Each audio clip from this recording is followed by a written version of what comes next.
Hello everyone, welcome to What If Quirkless Deku got Albedo's Ultimatrix and became Supreme Anti-Hero Part 2.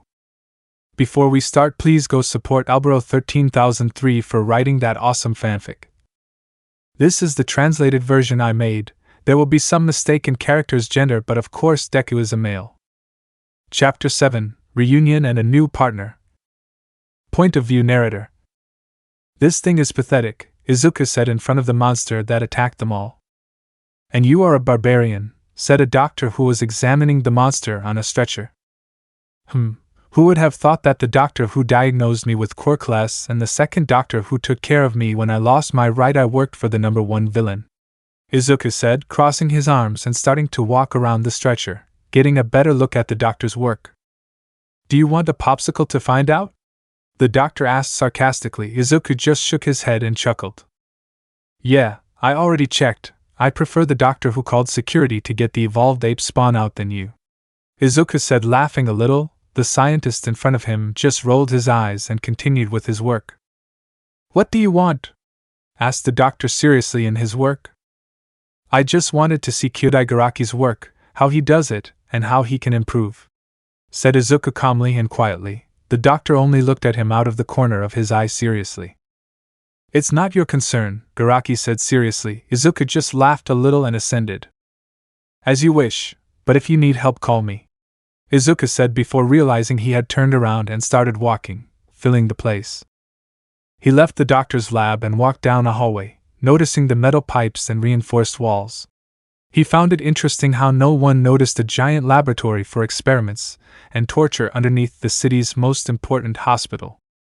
But it was not their problem that humanity saw the harmless or beneficial as something they could use and trust, without knowing that it was actually a wolf in sheep's clothing. It didn't take long for him to reach a metal door, where he swiped a card and it opened, allowing him to see a newly created laboratory. Izuku sighed at this. This was the laboratory that came with the deal he had with everyone for one. He entered and began to look around. He found a simple and practical view of where the shelves were comfortable, but outside of his work and accessibility standards, but that is something he will adjust to. He took out a device from between his sockets and placed it on the wall. Instantly the entire laboratory was surrounded by a red force field. Before Izuku moved to the center, where there was a work table. Again he took something out from between his clothes, now being two plans with the design of an Omnitrix's, or in his case, a new Ultimatrix's. The first blueprint was a compressed version of the Ultimatrix, while the other is a blueprint for an enhanced version of the Ultimatrix. Although the latter would be a long way off before he could create it, he lacked the materials, the time, but above all, the source of pure power that he would need. Well, let's get to work, Izuku said before stretching and starting on his new project. Hours later. This is easier than before. Now that I have the knowledge and experience, I am able to do this more precisely and quickly, said Izuku as he connected the Ultimatrix core into a new base for the Ultimatrix, before inserting the core into the predetermined hole. After that, the Ultimatrix was installed, but now being a compressed version of it. This was due to how annoying its large size was, apart from the fact that it would attract a lot of attention. He would activate his new Ultimatrix, and it would lift the core, showing a hologram of one of Izuku's transformations. Why do you always appear first when I activate the Ultimatrix? Izuku asked with a drop of sweat. Meow. Meow. Meow. Izuku just had a blank face when he heard his phone's ringtone. You should change the cat sounds for another flame tone. Apart from that, did you add what I asked you to? Said Albedo once the Ultimatrix was activated by the black-haired girl with red streaks. No, it's still a prototype, so I won't be able to put a holographic body projector on you. By the way, why do you want something like that?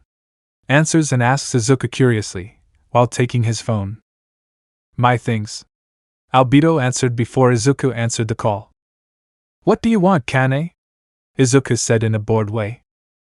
Oni-chan, you have visitors, Kane said nervously because of the call. Izuku just sighed. Don't be bucking around, there's no one who wants to see me in the whole damn world, Izuku said, annoyed. So you don't want to see your childhood friend? Asked a voice on the other end of the call, that of a teenager who sounded irritated. At that moment Izuku went blank and cut the call as quickly as possible. I have to get home quickly, Izuku said, activating the Ultimatrix and transforming. Some time later. It didn't take many minutes, it only took him around 10 to get there. Once he did that, he was in front of his house. He stood there looking at the door, gathering the courage to open it. Once he managed to do so, he opened the door and stood looking ahead. In front of him, there was a more than beautiful long-haired brunette, tied in a ponytail with 2 strands of hair falling on the sides of her cute and beautiful face, violet eyes. Wearing a lavender sweater over a white dress shirt, a short fuchsia skirt that showed her thighs, black stockings up to her calves and Japanese student shoes. Izuku gulped at the beautiful girl's appearance, as well as the smile she gave him. It's been a while since we last saw each other, Izuku-kun, said Gwen with a happy smile and a cheerful voice. That only caused Izuku to blush. Hello, it's been a while, Izuku said, but because of his nervousness, he couldn't speak properly. But by the time he noticed, Gwen was already in front of him before hugging him with great affection.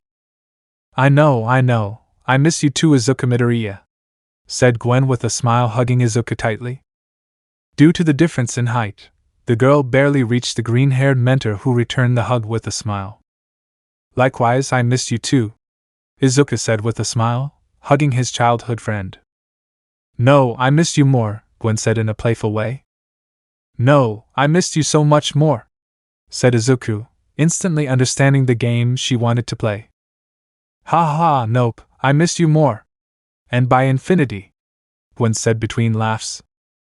You wish, I missed you a lot, but much more, infinite, +1, said Izuku with a defiant smile at his childhood friend, who brought her hand to her mouth to keep from laughing out loud.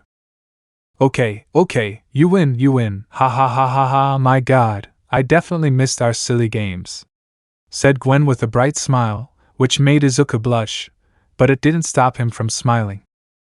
Yes, I missed our time too, Izuku said with a loving smile. Both good and bad? Gwen asked, tilting her head. Izuku just nodded closer before speaking. Yes, like good and bad, Izuku answered with a smile, the same smile that Gwen had at the response of the black-haired man with green highlights. I'm glad about that, by the way. Is it okay if we talk for a while? I mean, I don't want to take up your time. Although I don't have much free time, I still have to arrange my things in my new house, Gwen said, scratching her cheek and looking away, while a light blush formed on her cheeks. Yes, no problem, leave it and I'll prepare tea, Izuku said with a smile. The next day. I see you happy, said Garaki, looking at Izuku, who had a bright smile. Well, I'm making progress on a project of mine, Izuku lied calmly, and shrugged his shoulders. He wasn't an idiot enough to tell villains that he was happy for someone special to him. Although he had to be careful now, but that wouldn't be a serious problem, rather, it was a problem that he could easily deal with. Anyway, the gentleman said to go to this address, said the scientist, handing a paper to Izuku, who looked at it with curiosity. What is this? The teenager asked curiously. The location of who you will have to take care of and help. That will be your partner from now on, and you will be supervising their progress, Garaki said to the black-haired one, who sighed. Apprentice of All for One? Asked Izuku with a long face, the doctor just like that uncle to which he did the same. Okay, I'll go see what it's like, said Izuku, taking the paper and looking at the address. Good luck working and dealing with her, Garaki said with a smile. Izuku just waved him off with one hand. Yes, whatever, this will be easy to solve, Izuku said calmly, to put the paper in his clothes and activate the Ultimatrix, to transform into XLR8. There was one thing different now though, and that was the Ultimatrix symbol, or dial. The hourglass is now black along with its triangles on the sides, with bright red edges surrounding the 3 figures in the middle and marking the shape of the hourglass. Once turned under his visor and disappeared in a burst of speed, leaving the scientist alone, who sighed in annoyance. He really hated children. Meanwhile, Izuku made his way through the streets of the city, going unnoticed by others to avoid the gazes of civilians and heroes. It didn't matter if a villain or vigilante saw him, it's not like they could do anything. But he still wanted to keep the alerts low about seeing the villain Red Clock. It didn't take long for him to reach a building in the red light district of the city. He looked from side to side, noticing that even now, multiple crimes were being committed. He just sighed at this and moved at high speed. A criminal who was robbing a teenager was beaten and knocked against the wall. Another who tried to kill a second who was protecting a third was disarmed, and a crack was heard from the arm that had the gun. And so it continued, stopping multiple crimes, such as robbery, attempted murder, violence. It was easy for him, and he ended up returning to the building he had to enter. He only looked at it from top to bottom. It seemed abandoned due to its deteriorated state, but the lights inside told him otherwise. He detransformed and showed himself to have a black trench coat with red edges and a hood, a metal mask with red lenses, a black shirt with a clock symbol with a gear around it, baggy pants and red boots with white soles and black laces.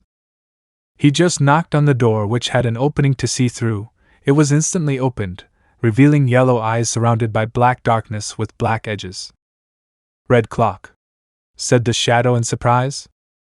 "Hello, Kurojiri, may I come in?" Izuku asked, watching the shadow that ascended and opened the door. Instantly, Izuku entered the place, finding himself in a long hallway. Tilting his head, he turned to look at the shadow. "You guys really have a thing for hallways," Izuku said with exaggeration. "It's not that, it's just compliance. Besides, it allows us to gain time if an intruder enters one of our facilities," Kurojiri said calmly, with an Izuku that rose at that. "Okay, now let's go, she's waiting for you," Kurojiri said before starting to walk forward, guiding Izuku. Izuku just followed him curiously. It didn't take long for them to reach a kind of bar, where Kurojiri went behind the bar functioning as a barroom. Meanwhile, in front, sitting in a swivel chair, was a woman with light blue hair almost white, her hair being long that reaches her thighs, although it is extremely disheveled. She wears a black dress similar to a long-sleeved nightgown that only reaches her thighs, and the sleeves reach her knuckles, red and white sports shoes. Having several decorative hands on her body, clinging to different parts of her body, although Izuku did not understand why he had a hand on her face and neck. Although he could not help but look at her chest, which showed a great cleavage, apart from that it was marked by two hands under the breasts that clung to the sides of her torso. He could tell she was tall, standing 1.77 m, while he was 1.66 m. "Who is he?" she asked to see Izuku in the place. "Your ally," Izuku replied, his voice distorted by a device. "Izuku Midoriya," Kurojiri responded calmly. Izuku just sighed before taking off his hood and mask. He had really made a mistake by not having a costume that day when Kurojiri came to look for him to join the League of Villains. So now he had to have some way of dealing with them and prevent them from blackmailing him with that. "He's just a bucking brat, some random NPC," she said grumpily, looking back at the front of the bar. Meanwhile, Izuku had the same impression as her. "A revolutionary ape. And I only see a cockroach without intellect, ready for the slaughterhouse that is nature and life," said Izuku calmly and quietly. "What did you call me?" she asked angrily. "Don't complain, just look at how you're dressed. Do you really think that no one will try to take advantage of you? You're stupid, and above all you're a regressed being," said Izuku with a happy smile and a passive face. Bang! She tapped the table before going towards Izuku, who already had his hand on the Ultimatrix. A light enveloped Izuku, a black cloak emerged from the Ultimatrix. It had black lines and areas of a light grayish tone with red, which enveloped Izuku completely and adhered to his body, which mutated. The last thing seen of his human form was his right eye with its scar, whose iris glowed purple instead of red. When the crimson light disappeared, it showed Izuku turned into an ectoneurite, dark in color, with his hands between his arms and his tail painted in a slightly greenish gray, with a red blur when it collides with the dark color. Black lines run through his body. Although something is added, and that was the hood made with dark skin that also has black lines. The updated Ultimatrix symbol is located on the chest, under the protective skin cloak, although there was something different from all the other transformations, and that was his eye that glows neon purple. He watched as the woman went against him, to which he would become intangible. Her dark colors turned from a purple-black, her light gray to a dark gray, while her red turned to a dull blue, her lines from black to white with shadow, and all the edges of her body, from the point of view of people, were now a light violet or lavender. The only thing that remained the same from its tangible form was the symbol of the Ultimatrix. The woman just went through the ectonurite, who quickly, in making his fingers tangible, grabbed her hair before pulling and slamming them against the ground, before grabbing her with a tentacle that came out from under her skin and lifting her into the air. I noticed how he tried to disintegrate it, but he made the areas she touched intangible, to prevent her from doing exactly that. After that, he brought her closer to him so she could look him directly in the eye. Did you really try to hurt a ghost? Without a doubt a puppy, but a lazy puppy. Do you think your parents will go help you if you fall from the tree? His eye moved through the folds of his protective skin and saw Kurogyri. Is it just her, or are there more people to meet? Izuku asked the gnome who negotiated.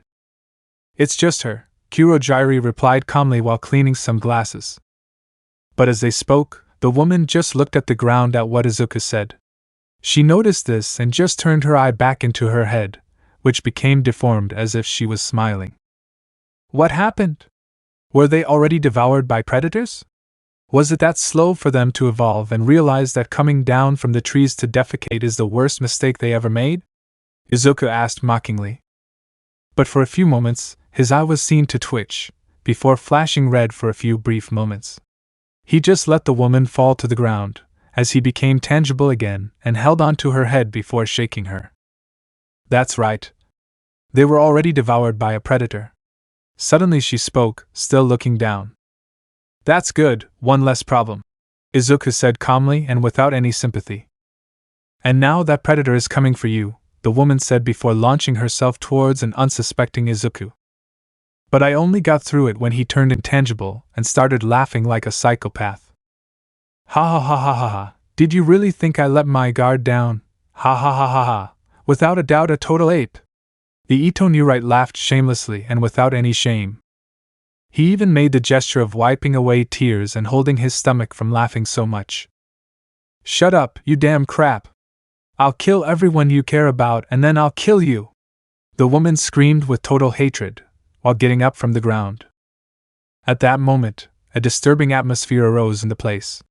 Even Kurogyri, who was incapable of feeling intense emotions, was terrified and had to drop a plate to the ground. The woman trembled in place while sweating coldly. In front of her, Izuku stood completely still, staring straight at a girl doing nothing. He, not bad girl, but you don't scare me, since I'm the terror, said Izuku as he gets closer and closer to her, having his face about 5 centimeters from her.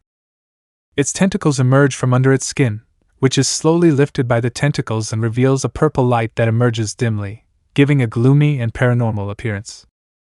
So if you try anything against me, I will tear off your skin, use it as a hood and a blanket as if I were Little Red Riding Hood, your organs as bags to carry your bones and flesh that I will devour at dusk and dawn without leaving anything of you or what you would have ever been.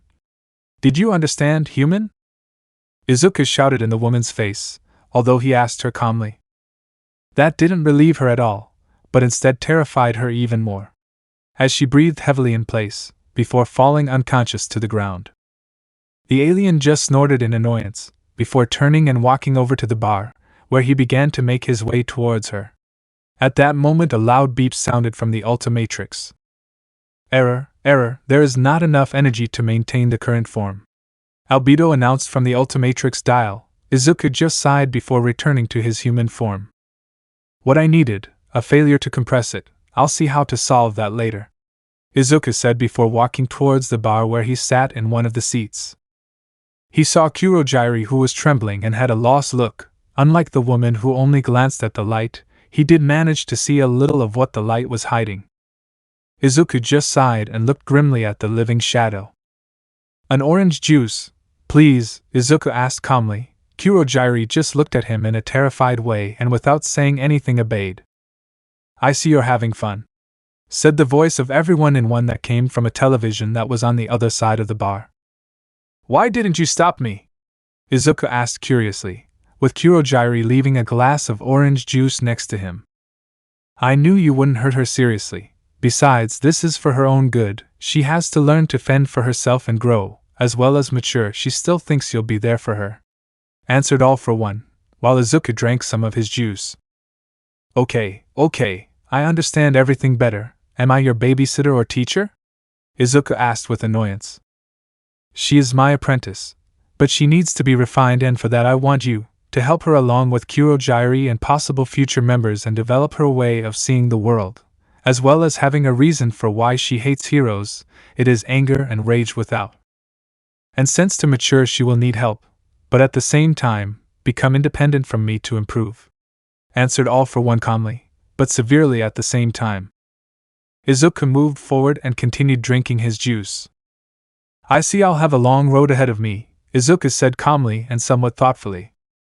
"I expect the best from you all," said All for One before the TV turned off. Izuku just snorted and looked at Kurojiiri, who was still on alert at Izuku's presence, who just shrugged his shoulders. He preferred to focus more on how he could solve the Ultimatrix errors and surely other errors he would have. On the other hand, he had to have part of his attention on the woman or Kurojiiri in case they want to do something or if she wakes up. At last he sighed heavily. The problems ended and new ones began. At least now he had something to be happy about among all that. Without a doubt, Gwen's return would bring him much joy, but also problems in the future. He just chuckled at the irony of the situation. Chapter 8, Update in UA. Point of view narrator. "Until you wake up," Izuku said calmly, watching as the woman slowly woke up. When he regained full consciousness, he noticed that he was in a bed. He looked across the room and saw Izuku looking serious. What are you doing here?" she asked, worried. Izuku just shrugged. "Shigaraki Tamura, right?" I asked. She just approached at that.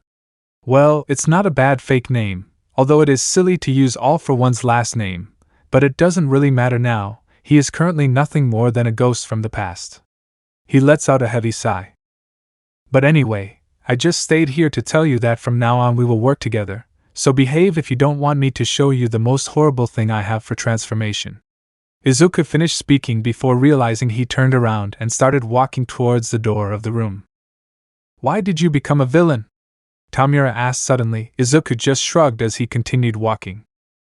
"A bad day can change even the purest hero, die as someone good, as a hero, or live long enough to become someone bad, a villain, or at least that's what other people in my same situation say, but it doesn't matter. It really doesn't matter at the beginning of the game." Izuku answered disinterestedly before opening the door and being about to leave. "What is your dark vision of heroes?" the woman asked again, now being a separate topic for her from the main thing I was asking. 60% total crap, 27% pathetic and 13% acceptable, of course, if we speak in global terms and if we simplify all the heroes in the world. Izuku responded calmly. That only made the man frown at the girl.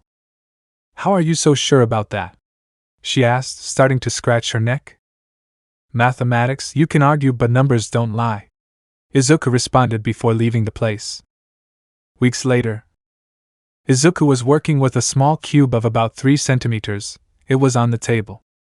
"Done, I just need to give it a few touch-ups," said Izuku before placing a toolbox on the table, which when opened revealed several different technologically advanced devices. After that he got on the table, where he activated the Ultimatrix and selected his next transformation. The core was deployed before being pressed by Izuku. Red energy and red light enveloped his silhouette, not going beyond just a few millimeters of it. His body began to shrink, pointed protuberances came out of his mentor and head, while his hair disappeared, his skin turned a gray tone. The Ultimatrix began to be wrapped by different metal plates before extending to his shoulder, and wrapping his torso with a black strap, before beginning to form a suit. The last thing seen of Izuku's human form was his eye, where his pupil distorted and elongated to the sides and his iris expanded throughout the socket before shining with power. Now, in Izuku's place, an amphibious being of considerably small size was found, wearing a tight-fitting suit with a clock symbol on the torso, neck, metal gloves and boots, above that, a red trench coat, and above that a black strap that hooks onto the Ultimatrix, which, instead of being a dial, was now completely a metallic arm. "It's been a while since you last used Albedo," said Izuku, transformed into Albedo Galvan, the previous bearer of the Ultimatrix. "This would bring back memories if I hadn't lost data and information about events with him, or about him," said Albedo.exe, so as not to confuse them, with sarcasm and lack of nostalgia. Izuku just sighed and shook his head, before starting to prepare his new invention. Also, he had to start with a new one. A case or protector for the Ultimatrix. Why this? Simple. The appearance of Benjamin would only bring future problems, and one of those is the synchronization between the Omnitrix and Ultimatrix. Something that he had to avoid at all costs, although it was simple. As long as both cores are essentially aligned and both front parts of them connect, and the frequency of both devices are not the same, nothing bad should happen. But he preferred to be safe than sorry, something he certainly does not hesitate to do. Now, with the enhanced intellect of his current transformation, as well as construction capabilities, it was much easier for him to manipulate the cube and continue his programming. When that was done, I took the cube and placed it on a small building, as if it were a pillar. After that, I brought his hand to the Ultimatrix and pressed the core of it where a holographic board appeared. He started typing on it before more holograms appeared in front of him. He began to analyze it and design something in it. Other holograms appeared with information that he saw from time to time. Soon he had a plan of a ring, in which he could see the pillar where the cube was also, surrounded by the ring that was a particle accelerator. With a wave of his right hand, he enlarged the holograms and raised them higher than him, before pressing the dial of the Ultimatrix and being enveloped in a red light. Once the light disappeared, a green being resembling an imp was revealed, with a tail that even ends in the tip of a spear. He wears a black suit with lines, black and white boots, black gloves with red edges, and glasses sit on his head. The Ultimatrix symbol is housed on his shoulder in the form of a red belt with a sunken white stripe. Now turned into a planchicule, jury-rig, he jumped to the ground and moved to a box which he opened. "Let the work begin," Izuku said. Although his personality should be influenced by the DNA of his current transformation, he was intelligent enough to compress his impulses of madness or savagery. He lowered his lenses to his eyes, before activating them and showing that they had integrated technology. After that, at high speeds he began to build the particle generator around the pillar where the square was. It didn't take him long, and when he finished, he stared at it for a few moments before pressing the Ultimatrix. When the light disappeared, Izuku was seen transformed into malware. He was identical to his 11-year-old version, but with the difference that he shone brighter and that the Ultimatrix was now visible in his right hand. The hole in his chest also shines brightly. He walked over to the particle generator where he merged with it and upgraded it, improving it and including more technology. Within seconds he was done and separated from it, revealing a device that was completely different from a particle accelerator. He didn't care and just grabbed a controller where he activated the device in front of him. The lights started to flicker as he just watched what was happening. A light began to spin around the ring before enveloping it completely. At that, Izuku just took a small device where he placed it and attached it to an area of the ring designed for that. Upon trying, all the light was concentrated on the device and fired at the cube that was on the pillar. Upon trying, the cube absorbed the light completely, shining in a deep crimson. A light enveloped Izuku and he returned to his human form. He just walked up to the table and took the cube with a thought, before the dial of his Ultimatrix opened and showed an interface similar to the galvanic mechamorphose. Izuku just placed the cube there and was absorbed. The dial was closed and began to spin quickly, at a great speed that when it stopped it showed how its edges that formed the hourglass and its other lights shined brightly. He activated the Ultimatrix and began to watch his transformations with a smile. "It's good that the Supremacy update IA worked well," Izuku said with a smile. "From now on you will transform into 100% of the selected alien form, with your original DNA being stored in the core of the Ultimatrix. Apart from that, a simulation will be created where only the strongest and most powerful specimen of the selected DNA will be selected, similar to the Ultra Evolution of the Ultimatrix. This is not about evolution, but about the fittest of the normal form of the race," Albedo told him with satisfaction. Izuku only approached at that. It will also simplify the supreme forms, since the simulation of Ultra Evolution will not only be one race fighting each other so that only the strongest is chosen, but absolutely the entire race will be the best version of that alien, and when the time comes to bring out the best of them after millions of years, ha ha. It will be something great for me, and not for my enemies or those who stand in my way, said Izuku with a malicious smile looking at the Ultimatrix. Don't forget to add the system's update, said Albedo and Izuku ascending. I turned to see another table that was a work table that had a base to work with small components, on it, a white chip with red lines. Izuku walked over there and took it. A compartment opened on the side of the Ultimatrix dial, and he inserted the chip into that place. As he tried, the Ultimatrix beeped and released the core, which spun 360 degrees before inserting itself back into place. Izuku spun it a bit and projected a holographic interface that Izuku began to calibrate. Once that was done, he deactivated it and left the Ultimatrix alone. Done, the updates have already been completed and installed to the Ultimatrix system, Izuku said with a smile. Finally, you added the holographic body feature. Now I just have to design a body to interact with you visually and verbally, Albedo said animatedly, Izuku only conspicuously with amusement. With me? Izuku asked with a smile, but there was no verbal response. Yes. Izuku complained of the pain of feeling a pulse of electricity on his left wrist. He only growled in annoyance at his Aized Sundra attitude. Don't bother, was the only thing Albedo said before falling silent. Izuku just sighed in annoyance and went to another work table where a hologram was waiting for him. Now he had to focus on the next update of the Ultimatrix, in addition to installing a physical protection system against the synchronization of Benjamin's Omnitrix. Perhaps a sheath that deploys at the right time and prevents the single or touch of both Omnitrix. For now the Ultimatrix had not been synchronized with the Omnitrix due to the difference in technology, and the energy frequency is different. Apart, he would have no problem with the DNA samples and having to synchronize his Ultimatrix with Ben's to obtain them, since both store their alien DNA in different ways.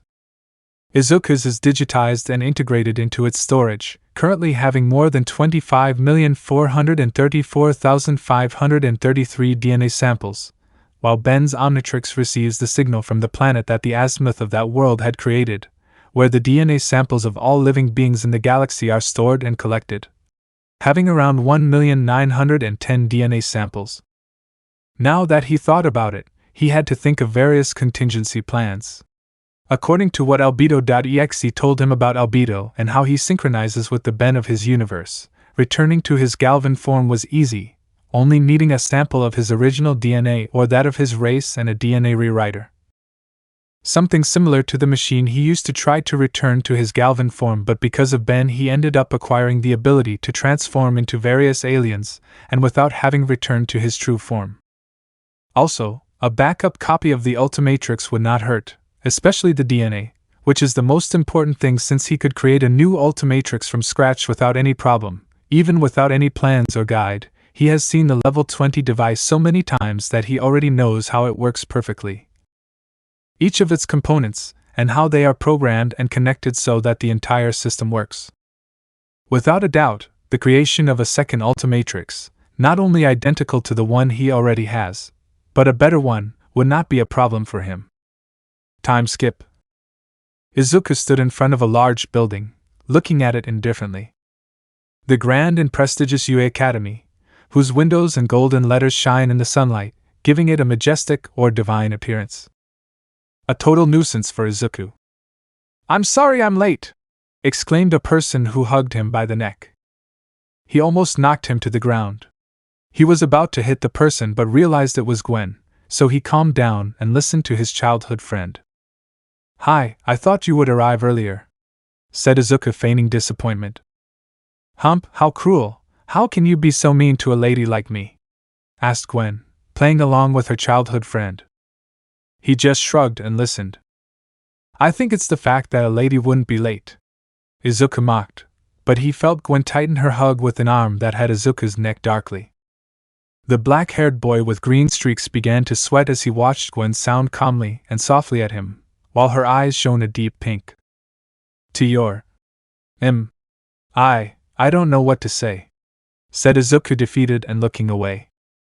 He really had to learn how to deal with women. Albedo didn't count, since they had a strong relationship and both trusted each other for all the years since they knew each other. Besides, Albedo was easier for him to deal with and interact with than being a programmed AI, something he can trust and be sure to understand.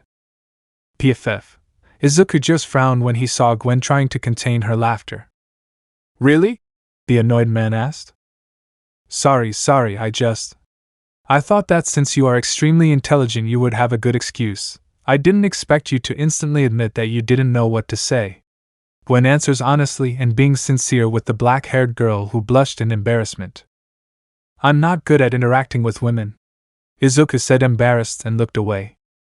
Well, you can interact with me normally. Why would it be so difficult for you to talk to another girl? Gwen asked, confused. Izuku seemed a little thoughtful. I literally grew up with you since I was 5 years old. It's normal that I trust you and have no difficulty talking to you. You are one of the few people I trust and appreciate the most from the heart. I really love you, Gwen, Izuku responded with a smile and closed eyes. Gwen opened her eyes in shock at what her friend said, but she gave him a loving smile without him noticing and gave him a kiss on the cheek. When she tried, the black-haired girl blushed furiously and looked at the brunette while steam came out of her ears. Hee, thank you for having such appreciation and esteem for me. I love you too, Izuku, and rest assured that you are one of the people I appreciate and trust the most. Gwen continued with a bright smile before hugging the black-haired boy who froze. Izuku gulped. The word "I trust" echoed in his head and a growing guilt began to emerge in his heart. But he preferred to ignore it and hug one of his only 2 friends he has, making sure that she won't notice his change of mood. Lastly, he didn't know that Gwen has the ability to sense the feelings and emotions of living beings. She narrowed her eyes at the presence of guilt in her friend and only worries about that. She would have to find a way to make Izuku tell her the reason for that guilt, or find the reason for that. By the way, where's Benjamin, who didn't want to enroll in UA to be a hero? Izuku asked curiously at the absence of his friend's cousin. She just points behind Izuku, who, turning his head, found a big surprise. Since when does Benjamin have a girlfriend? Izuku asked incredulously upon seeing Gwen again. She just shrugged. Since a couple of days. I don't really know how it happened. He just came one day and introduced us to his girlfriend, Gwen said calmly. Izuku seemed not so convinced. It sounds strange, a little, especially with the fact that they've only been back in Japan for about 3 months. But you know what they say about love, it arises when you least expect it, Izuku said calmly and analytically. Wow, and that fact about love? I thought you weren't interested in anything related to love or romantic topics, Gwen said with a mocking and amused smile. Izuku just said uncle and took her hand, causing the girl to blush. Come on, put that aside and let's go, an exam is waiting for us, Izuku said with a smile before starting to walk and guiding an embarrassed Gwen who was covering her face. But a memory came to him when through a gap in his fingers he saw the entrance to the academy. What class are you planning to go to? Gwen asked curiously. To the support and assistance, you know, my thing is technology and inventions. Apart from that, I don't have a quirk, Izuku said calmly, although he looked away a little at the last thing, seeming somewhat depressed. Sorry to remind you of that, Gwen apologized embarrassedly. Relax, it's not a big deal anyway. And now I ask you, what class will you go to? Izuku asked, interested. In the hero class, I want to be an ideal heroine. Besides, I want to make my family proud and someone important to me, said Gwen happily and with a nostalgic smile at the end. I'm happy for you and I hope you achieve your goal, said Izuku with encouragement. Gwen only had a drop of sweat on her head, looking at Izuku with a poker face. But at the same time, Izuku looked ahead. Where to meet someone's gaze. Yuga Oyama, it will be interesting to see how you deal with all this, especially with me, who all for one left as your caretaker. Izuku thought with sadistic amusement. The boy he saw, Aoyama, looked him in the eyes with fear and dread. Now that I remember, I hope Albedo doesn't get mad for deactivating the Ultimatrix. I hope she understands that it's to avoid any synchronization if I get close to Ben and his Omnitrix. I don't want that to happen, especially if Gwen is here, Izuku thought, unconsciously squeezing Gwen's hand a little tighter. Gwen at that only felt and did the same action of the black-haired, who sounds at the action of her friend. But again that guilt lashed him again. Gwen only narrowed her eyes at that. A concern grew in her to see how her friend's guilt flooded his heart. But she only ended up sighing silently. Unfortunately for her, this was not the time or place to confront Izuku about the subject. But she took it for granted that he would achieve it sooner or later. Chapter 9. Passing the Exams/Confrontation Against Peace. Point of view narrator. What a disappointment. Izuku thought, disappointed with the written exam in front of him. It was literally so simple that it was humiliating for someone like him. He just proceeded to answer it, keeping in mind that it wasn't perfect. A 23% failure wouldn't make him stand out enough, but it did for the level of inventions he would go on to create.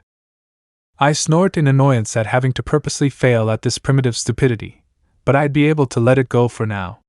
I had better things to think about and do right now, like getting angry or wasting time on this test. It only took him 3 minutes to finish them, and then he got up from his place before going to the front where the teacher was waiting for them. He passed between his other classmates who looked at him out of the corner of their eyes. Some were even laughing.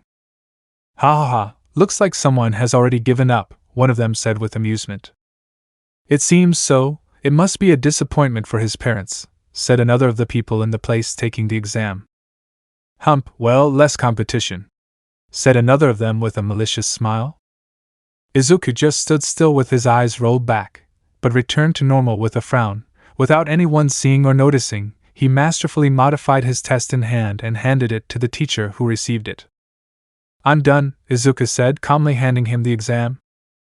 "Let's see then," said the professor, solving the exam and beginning to analyze it. Izuku felt everyone's gaze on his back, unconsciously smirking when he saw the examiner's surprised face. "Everything is okay. You can go to the next room and wait for the other examiners who will follow you," said the teacher with surprise and astonishment. Izuku liked that uncle and left the room. But before he steeled himself, he smiled at his other fellow applicants. His only visible eye, the right one has the medical patch, looked at them with cunning and superiority, while his wise men smiled slyly and confidently. "Good luck, apes," Izuku whispered, and almost everyone heard it, which caused the anger of those who heard the black-haired. Once that was done, Izuku began to walk through the halls of UA, looking around. Unfortunately, he couldn't see in depth the facilities and everything they could offer. But he just shook his head at those thoughts. He doubted that the technology there would be able to match the alien technology, or the one he creates in his lab. That reminded him of something. He raised his right hand and saw the Ultimatrix, which had the hologram of a common digital watch. Apart from that, although it didn't seem like it, it was deactivated. This is due to the simple fact that if he were to meet Tennyson, their Omnitrix would not synchronize with each other, so for now this was the most viable solution at the moment. Of course, outside of combat, in combat things could get complicated. "I hope Albedo doesn't get mad for deactivating the Ultimatrix. Unfortunately, that also deactivates her," Izuku whispered before sighing and continuing on his way. Later times. "Okay guys, now I'll be your next examiner," said a man in a yellow metallic suit, resembling construction equipment. The power loader hero looked at all the teenagers in the exam seriously. "We will discover that out of more than 800 who were there for the support course exam, only 60 would have passed with acceptable results. Of course, this is not something that will be told to them instantly, but after the exam is over and the results of their exam reach them after a week." But unconsciously he saw a specific student. Izuku Midoriya was the only one who got 100% on his written exam. Apparently a brilliant mind, since 100% on a written exam was rare to be seen in recent centuries, especially with the arrival of quirks.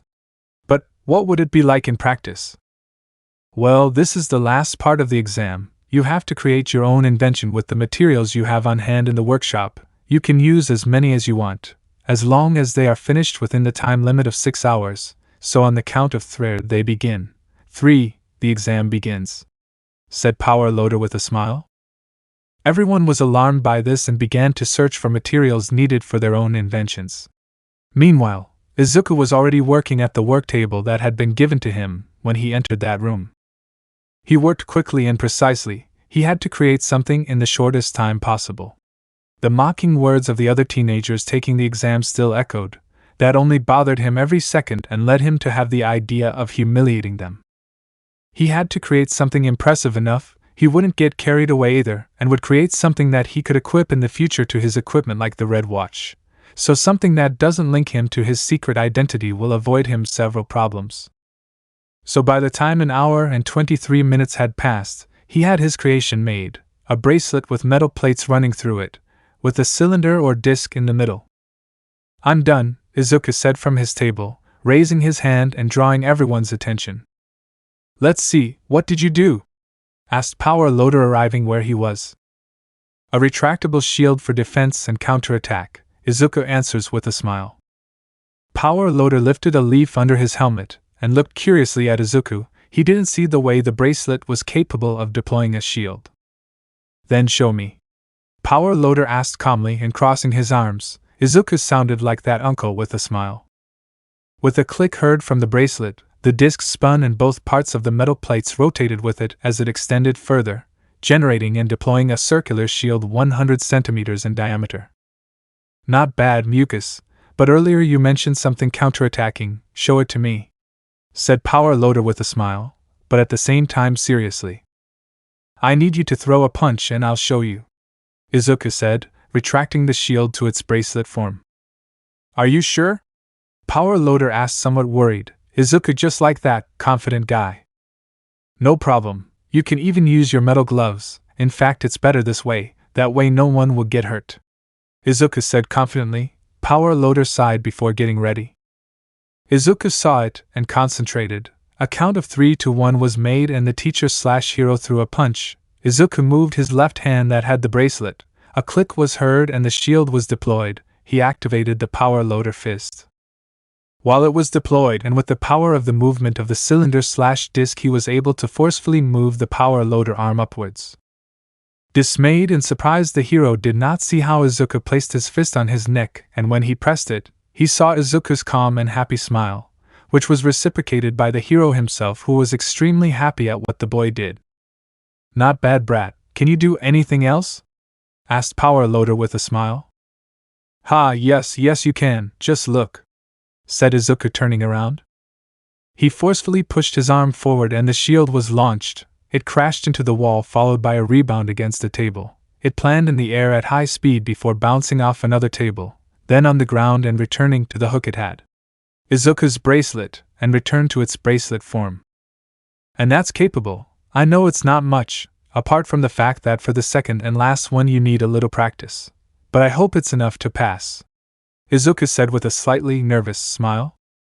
"Ha ha ha, kid, you surprised me. I would like to be the one who decides whether or not what happens, but unfortunately that takes place in a meeting between the teacher and the principal, but I hope you can do it," said Power Loader, stroking Izuku's head and ruffling his hair at the moment. Some time later. Now that was easy, Izuku thought calmly. At this moment he was walking through the streets of his city, in his left hand a ball with what would be his dinner for today, and some medicines for him.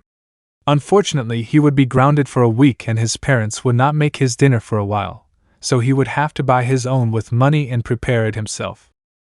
But as she walked, a little boy ran past her and took her bag. "Idiot!" Albedo insulted him. Without a doubt she was angry about the deactivation of the Ultimatrix. Izuku just sighed and started running after the brat who was escaping from him. From the boy's high speed it seemed that he possessed a speed quirk. But unfortunately he was competing with someone who has years of training, so that his physical condition was reflected in his transformations. Finally, Izuku trained all those years and reached a better physical condition that was more than acceptable. He was able to stand next to the boy, whom he tried to grab, but the boy sped up and avoided that. Izuku just sighed in annoyance and followed him. They reached a dead end, where the boy stopped at the end of it. "Now don't run away, you damn brat. Give me back what belongs to me," Izuku said seriously. But when he least expected it, the boy began to do parkour, shaking and jumping between the emergency stairs and walls of the alley. Izuku just sighed again. He saw how it was falling at night, and today he didn't even plan to go out to train to fight against villains, heroes or vigilantes. but unfortunately he had to waste his time with that boy who stole his food. He just took off his white and red jacket and tied it around his waist, while adjusting the straps of his backpack. Once that was done, just like the boy did parkour, jumping and climbing up the emergency ladder, he jumped and ran along the wall holding onto a pipe that stuck out. Before jumping and holding onto the emergency ladder that was in front of the other one, he jumped up and climbed up the railings of it where he jumped and terrorized the corner of the other wall. Once that was done, he saw the boy in the distance. He just growled and started running towards him. He had quickly caught up with him, but he thought about it for a few moments and began to slow down. It was better to catch him off guard, so he followed him in the distance and stealthily, without being noticed. It wasn't hard to do that. The boy practically even thought he had lost him because of the way he slowed down and seemed calmer. Izuku moved in the darkness and hid between walls or objects that were on the roofs of buildings. It didn't take long for them to reach what seemed to be an orphanage. Izuku stood at the top of the buildings, watching as the boy entered the orphanage. The black-haired boy raised an eyebrow at that, more so at the state of the orphanage that seemed to be starting to fall apart. He just sighed before starting to walk down from the building where he was, where once on the streets he began to walk towards the orphanage. He took out a device from his clothes. It looked like a small screen with a camera on the other side. In general, its appearance is that of a phone but simpler. He raised his hand with it and looked through the orphanage, detecting several life signatures within. He hummed a tune in satisfaction at seeing his new device working. Although apparently a simple sight, it consists of a detector of life, both intelligent and non-intelligent or sapient. Apart from that, it showed their vital signs, each heartbeat, along with their breathing, neuroreactions, physical condition, and their genetics. The latter helping to see the abilities of the quirks or even capabilities of other mutated non-human life forms. I instantly detected several life signatures, finding who I was looking for, being given away by an adult woman. Izuku just sighed at that, but raised an eyebrow at seeing more children in the place. Until he got a face spam, he had forgotten that it was an orphanage, although by the looks of it was in decline. He just shook his head at his forgetfulness and looked at the life signatures again. 5 people in total, a woman with a sensory quirk and enhanced senses, although Izuku tensed at what looked in the woman's eyes. The next person was the 11-year-old boy who had stolen from him. His quirk is one of middle-class body speed. His genetics allow him to increase the production of muscle cells and their contraction capacity, giving him the ability to make faster movements and finally, be even more agile. Although he has his limitation and that it is not developed to 100%. The third is another 10-year-old boy, whose quirk is a mid-low range phytokinesis, apparently giving him the ability to control vegetation to a very low point and to mutate some seeds so that instead of the plant belonging to that type of seed growing, a completely different one will emerge. The next person is a 10-year-old girl. Izuku gulped at her quirk, the ability to control electricity and plasma through the creation and acceleration of that, in addition to possessing colossal resistance to extreme heat. Apart from that, her nervous system and increases are exceptional, which prevents damage from electricity and plasma and gives her absolute control over them, although of course, due to her young age, it is not yet 100% developed. The last person is a 9-year-old girl. Izuku trembled a little at her quirk.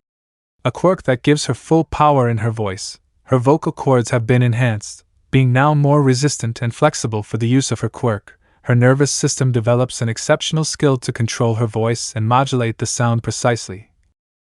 Reaching the subatomic, her brain tunes into the sound, which allows her to process auditory information, analyzing sound in general, even at extremely low and high levels.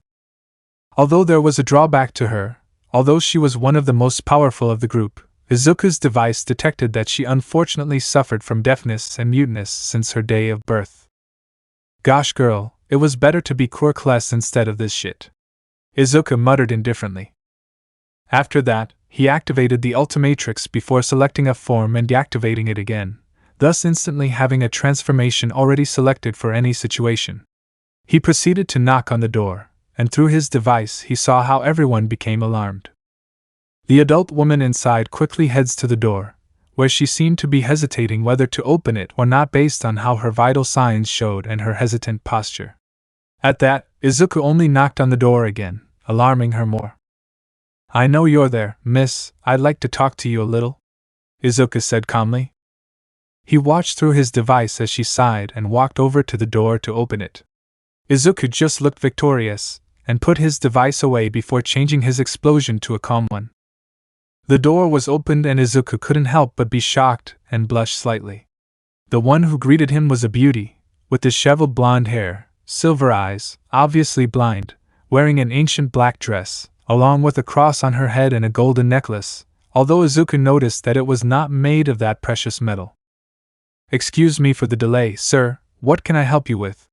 The beautiful woman asked shyly. Izuku only looked away uncomfortably before sighing. I just came for the things that the boy stole from me, Izuku said calmly. He noticed how she tensed up, but he just looked at her attentively. Sorry for what you did, we are going through a difficult time. I'll bring it to you right away, she said with her head down. Izuku just sighed when he saw her and turned around.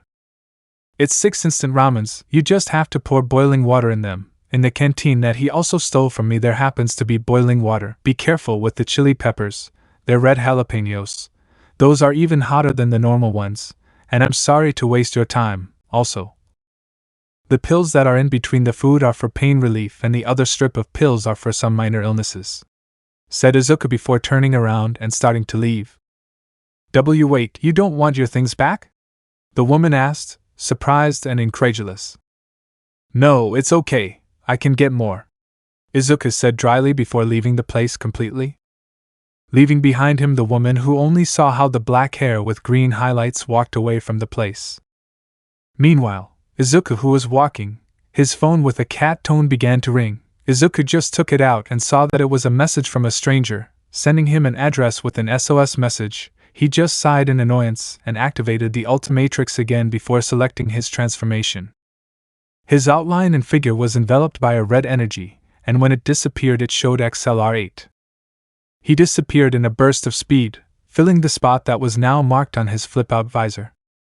Scene change. In a building, he found a group fighting each other. Among them, he took that they were fighting bare-knuckle against their attackers. Unfortunately, he could not use his quirk, since he had placed an anti-quirk collar on him. She just grunted as she was struck by the sword and thrown to the ground, where she rolled and avoided being hit by a hammer blow from a criminal with stone arms. You didn't have to come here looking for trouble, one of them said angrily. The woman just growled annoyed and got up from the ground, facing him. Damn, because the master sent me to recruit these bastards by myself, thought Tamura with frustration. Let's leave the words for later. I want to defeat her and I don't know, maybe enjoy her body a little. Besides, it's clear that she has a fetish for being dominated. Just look at the hands on her neck and face, said one of them with a lascivious smile. Note, I suddenly remembered MG with the paragraph above XD. The light blue-haired girl just growled annoyed. She was preparing to go against her enemies. But at that moment everyone began to fall unconscious to the ground as they were hit by a red, black and green trail. From one moment to the next she stopped next to Tamura, revealing herself to be Izuku turned into Kineselerin. How did you get into this trouble? Izuku asked with annoyance. That doesn't matter, we have to get out of here. Unfortunately, while I was fighting these guys I caught a lot of attention from the heroes, said Tamura desperately. But before anyone could do anything, a light shone through the window behind them. They both turned around and saw a police helicopter, a few meters away from a news helicopter. Out of curiosity, Izuku approached the window and saw below a considerable number of patrols, along with several heroes. But what stood out the most among them was one hero in particular. Almight, said Izuku, seeing Japan's #1 hero. Shit! We have to get out of here fast, Tamura exclaimed in desperation. These guys don't have to be a big deal for him to come along with a large number of heroes. Who are these people and why are you here? Izuku asked seriously, turning to look at Shigaraki, who only grunted annoyed. That's the same. Let's just get out of here, she ordered the alien, who shrugged and pressed the dial of his Ultimatrix. His clothes flipped over and turned into a cloak/hood, while his skin turned black as night with purple particles as if it were a starry night, while his body mutated and molded into a different one. The result was a hooded figure in red and white edges, The only thing that can be seen of it are its hands and legs that end in sharp points. They are completely black like space and have purple particles. It was considerably tall, reaching 3 meters. Madam, I will take her to her current owner all for all, so I wish you all a good night. In the meantime, this night will stay to put on a show," said Izuku politely but at the same time with minimal feeling or emotion. From Izuku's feet, a substance identical to the one that enveloped Tamura spread out, making it disappear from the place. After that, he turned to see the police helicopter that illuminated him without stopping at any time. That also made something to be noticed more clearly, and that is the lack of shadow on Izuku's part. "I hate the light," Izuku muttered with annoyance, but at that moment he heard fire behind him. Before anything could happen, he just ran forward and jumped, breaking the window and starting to fall, where he ended up landing on a police vehicle, destroying and crushing it. All the officers pointed their weapons at Izuku, while the heroes prepared to attack him. But before he could do anything, Izuku just took off his cloak/hood, revealing his true form. Completely black humanoid being, with broad shoulders, long arms ending in 3 fingers, thin legs ending in a point with 3 joints. The face has a red gem with the complete Ultimatrix symbol, and the Ultimatrix dial is housed in its chest. Its black body reflects the starry night in a grayish or light purple color. "It's Red Watch! Move back!" exclaimed one of the policemen. Izuku's crystal eye just glows before he raises his arms upwards. This caused the generation of a dark matter similar to his body that carried the cars upwards, while also imprisoning all the heroes in cocoons of darkness. "I'm sorry, gentlemen of order, but you are looking annoying," Izuku said politely before creating chains of darkness and throwing them at the police helicopter. It began to spin on its own axis with the helicopter before releasing the chain and throwing the helicopter away from the spot, which was trying to regain control in the air. What was left of the chain went against the helicopter and broke the light bulbs that they had, causing small explosions that did not knock the helicopter to the ground, but did cause problems in regaining balance. Meanwhile, Izuku just turned to look at his sword when another light appeared, being the news helicopter that upon noticing Izuku's gaze became alarmed and began to back away. The alien just growled annoyed and turned to look ahead, one of his whims exploding to be destroyed. "Do not fear, because I am already here," Almight exclaimed with his bright smile. Izuku only seemed to growl in alarm before jumping and landing in front of the symbol of peace. "I thought it would take less time to get out. It seems I had to make your prison weaker," Izuku said normally. "What did you stop locking yourself in?" Almight asked confused. Izuku just shrugged. The pillars holding the cars and the cocoons where heroes and police are locked up began to crystallize and turn into a material similar to obsidian. After that, Izuku pressed the dial of the Omnitrix and changed into his Kineceleran form. "Using your speed form won't help you much. I'm still faster, stronger and more powerful than you," Almight said seriously and preparing to fight the alien. "You're right, but that was before I got this," Izuku said before turning the dial and the Ultimatrix core was released. He pressed it, and a pulse of power was released that began to surround Izuku. His form mutated, reaching 3 meters, while metallic parts were created in his tail, feet, neck, back and arms. In one moment, XLR8 had evolved and was now an evolved Kineceleran.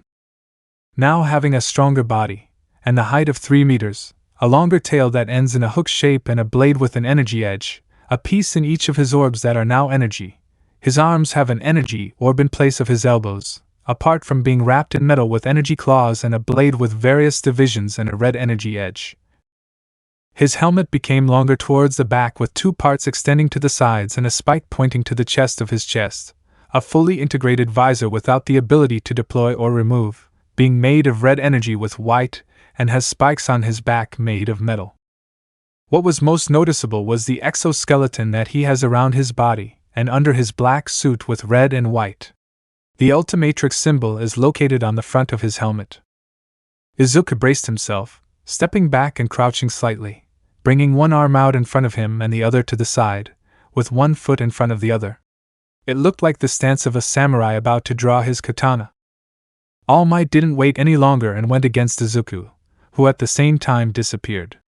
Multiple cuts began to appear in the area, So Izuku appeared in front of All Might. Juggernaut cut, pronounced Izuku coldly. A flash of red light was displayed by the illusions or images of the power cuts in the place before everything was cut off. The pillars of black crystals fell to the ground, the buildings were cut. But above All Might fell to the ground on his knees with multiple cuts on his body. Ultimate XLR8 held All Might by the neck, before hitting him in the chest, causing him to vomit large quantities of blood.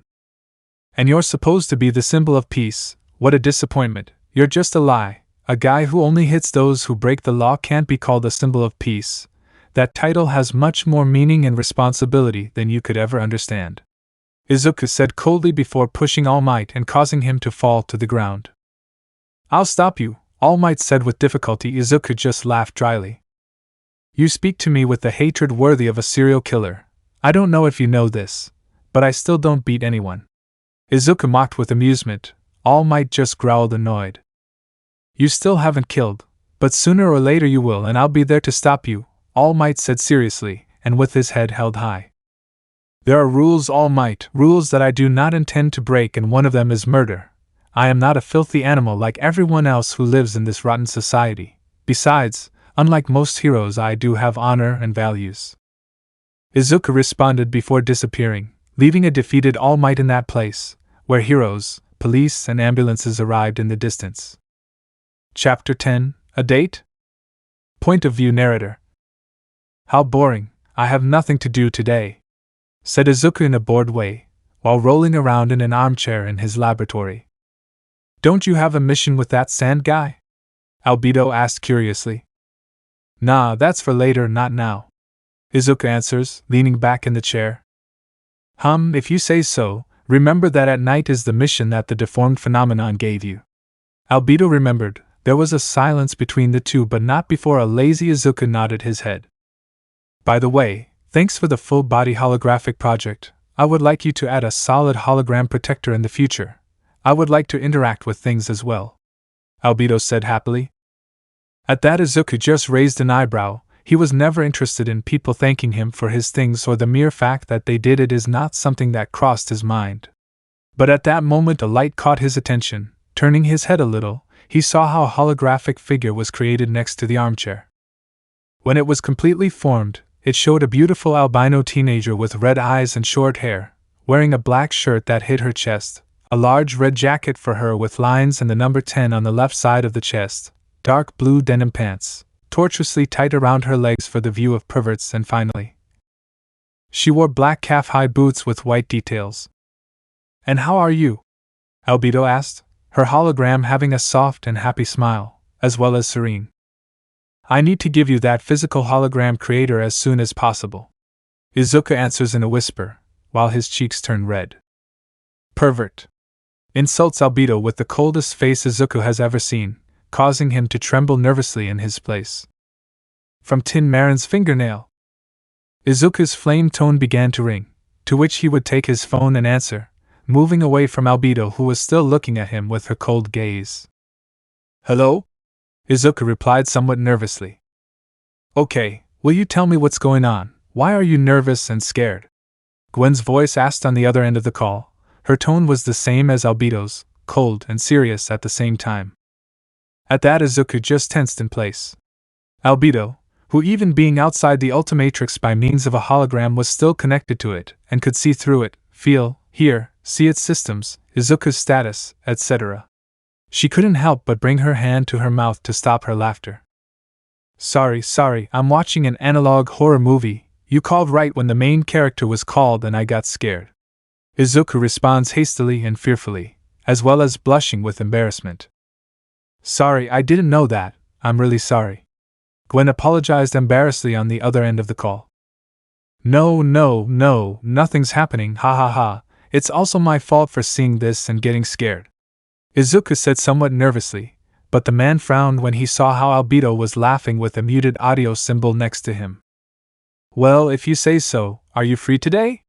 Gwen asked curiously. On the other end of the call, she is lying in her bed, wearing short shorts and a white t-shirt that is a little big on her.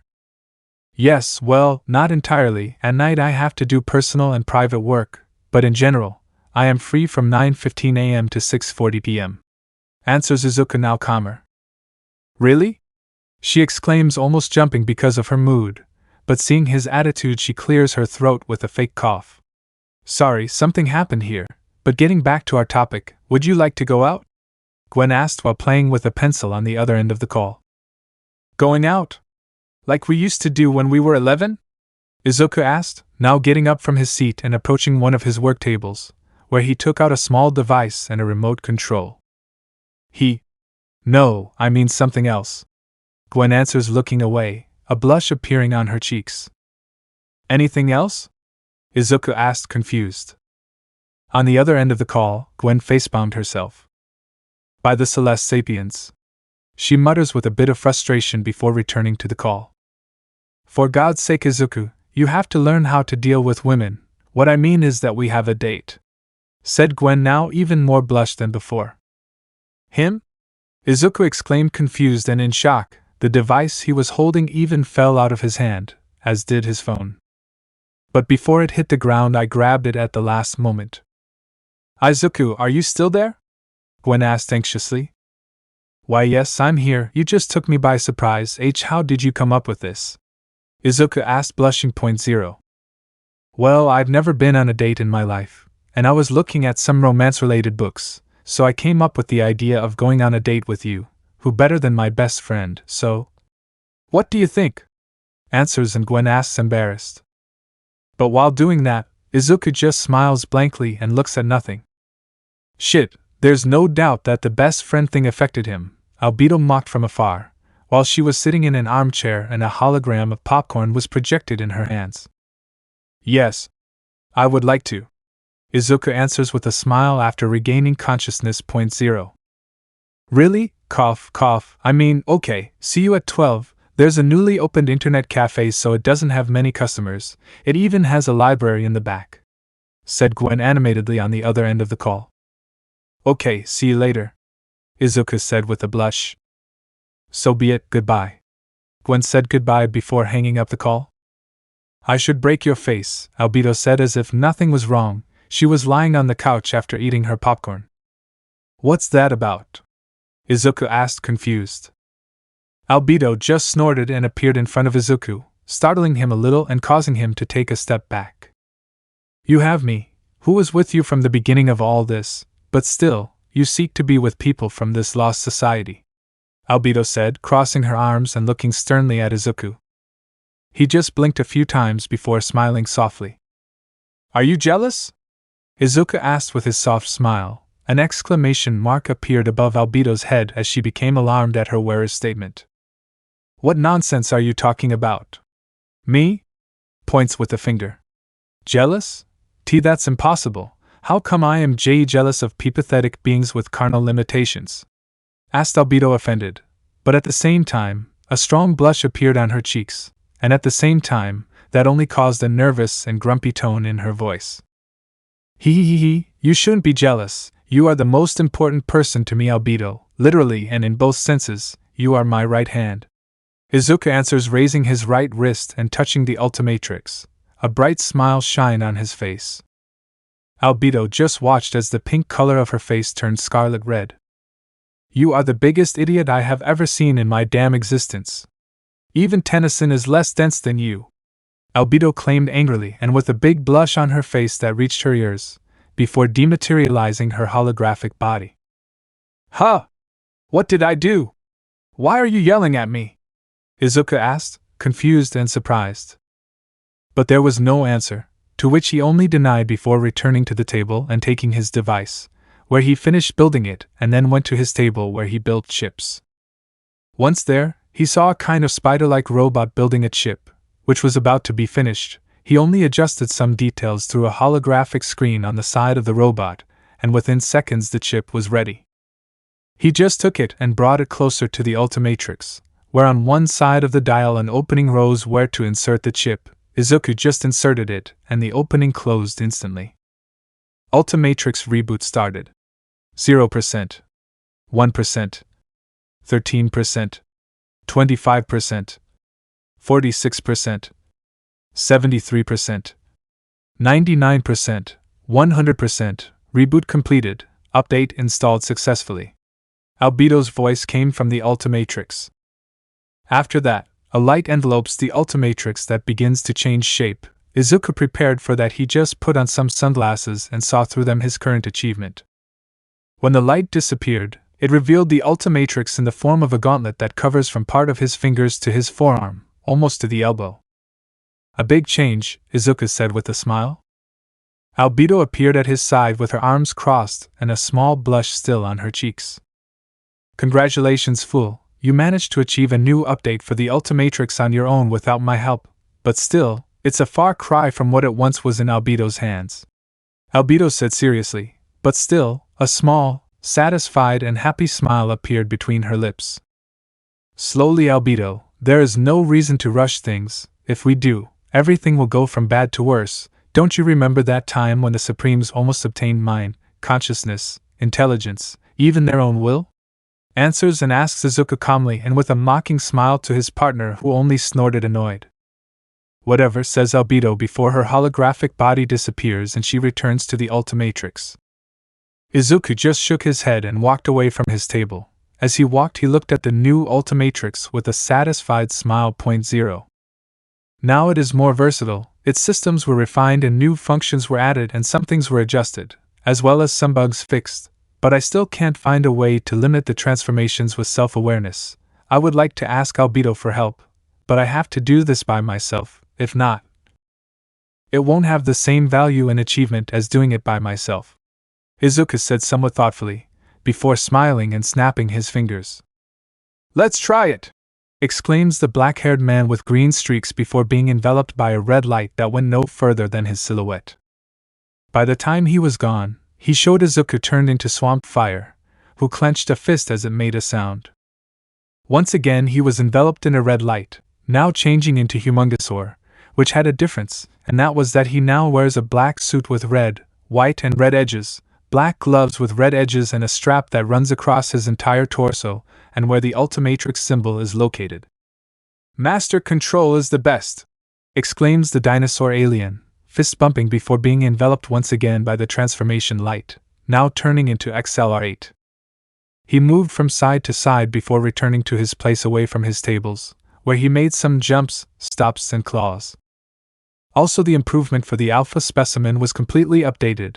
Before, it tended to vary and it was not always the alpha, but the most balanced version of that form. But now, the simulation works correctly, and all the experience, both mental and physical, of the alpha being selected will be applied to me to become him. Years of battle until only one of the entire race remains, and this being the strong master, is now at my disposal and working at 100%, said Izuku before turning back into him. Now his form changed to that of Diamond Head, who underwent a change of clothing. His entire torso was now exposed, having only pants and a belt where the Ultimatrix symbol is located. Now also having a combat skirt made of the organic crystal of his body. Let's see if the partial transformation works, said the Petrosapien, extending his right arm, which was enveloped by a red light, and when it disappeared, he showed the Swamp Fire arm where he lit a fireball in his hand, and clearly proud of himself. It works perfectly, Izuku said with an animated smile, before being enveloped once again by the red light. His body grew and mutated, with metallic stones emerging from his legs, back, shoulders, arms and other parts of his body. When his transformation process ended, it revealed Izuku in his ultimate Vaxasaurian form. But there were clear changes. He now had more metallic parts in his body, such as his arms and torso. The spikes on his arms and shoulders are now made of metal, as well as a black liquid, similar to oil, coming out of the pieces of metal that emerged between his flesh, joining and connecting other pieces of metal. I can even directly turn into the supreme aliens that I had previously transformed into, Izuku said, looking at himself. It was a puppet made of tin marin. Izuku, upon hearing the ringtone of his phone, returned to his human form and approached it, which he took and saw that it was a call from Gyu. Confused as to why she could be calling again after having spoken a few minutes before, he answers the call. Buck off, you cheap copier! You don't have to go with your brainless boyfriend. Izuku broke out in a cold sweat as he heard Gwen scream angrily on the other end of the call before hearing a door slammed shut. Gwendolyn, are you okay?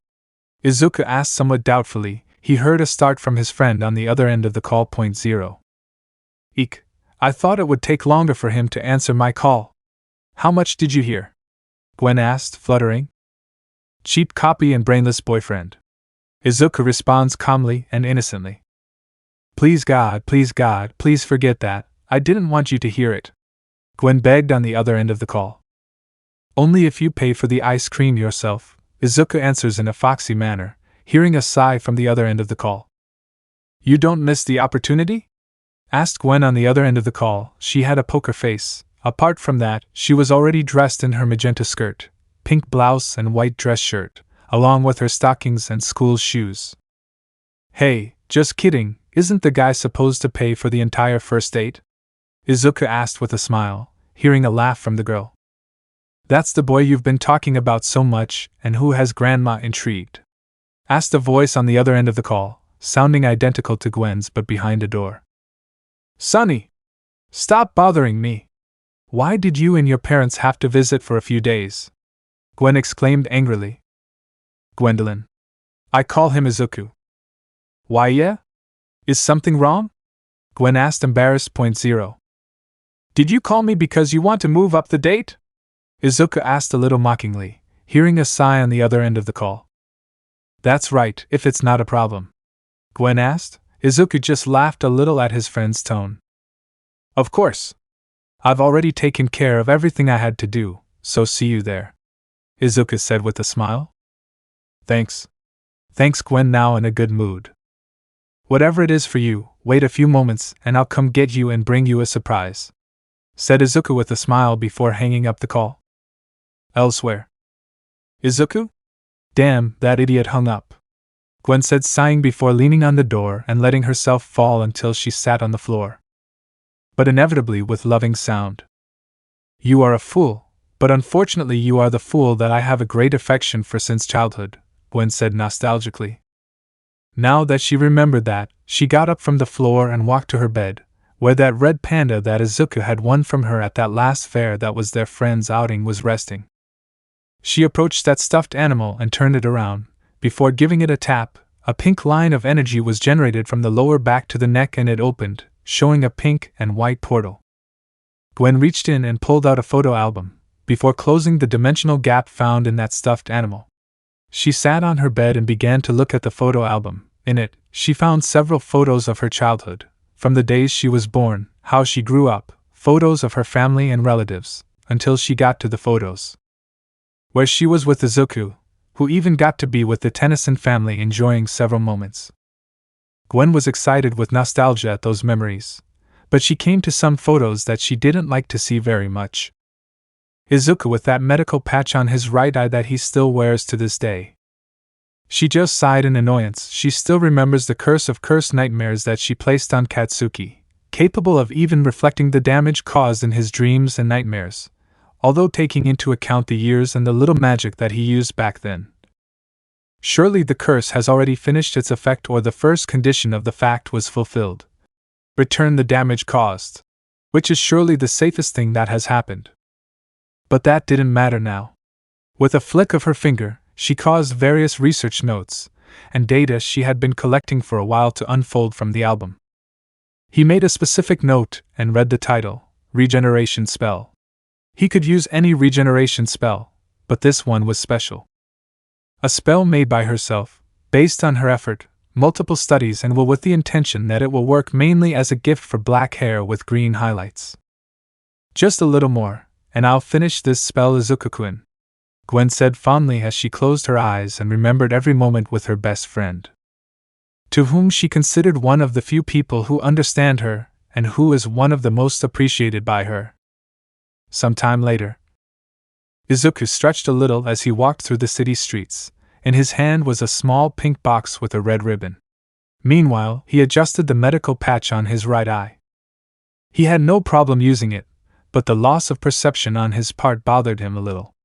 But it was nothing he couldn't deal with if he paid attention to the things he saw or picked up. But that was not the point, but rather to hurry to get to her friend's house. Once there, she proceeded to knock on the door, and to her surprise, it was opened instantly. So you are my cousin's little friend.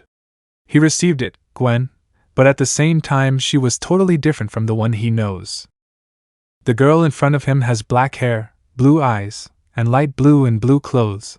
Her stockings are darker and the bow in her hair is blue. And you are? Izuku asked curiously and squinting his eyes. 0. Due to his multiple transformations and the fact that his psyche adapts to most, he was able to pick up on certain phenomena. Call it a sixth sense that he developed over the years. Gwen had that phenomenon that transmitted comfort and warmth to her, but the girl in front of him is a purer and more powerful sensation. It was, in a few words, paranormal, and she did not like what it transmitted to her at all. Malice and curiosity, as well as the desire to manipulate and play, is what comes from the girl. A spoiled one. Izuku whispered to know well that quality in people. The girl just frowned at the words of the boy before her. At least I'm not one-eyed, the girl said with annoyance while clicking her tongue. I prefer that to being a spoiled, mentally retarded ape. Izuku answers with a superior smile.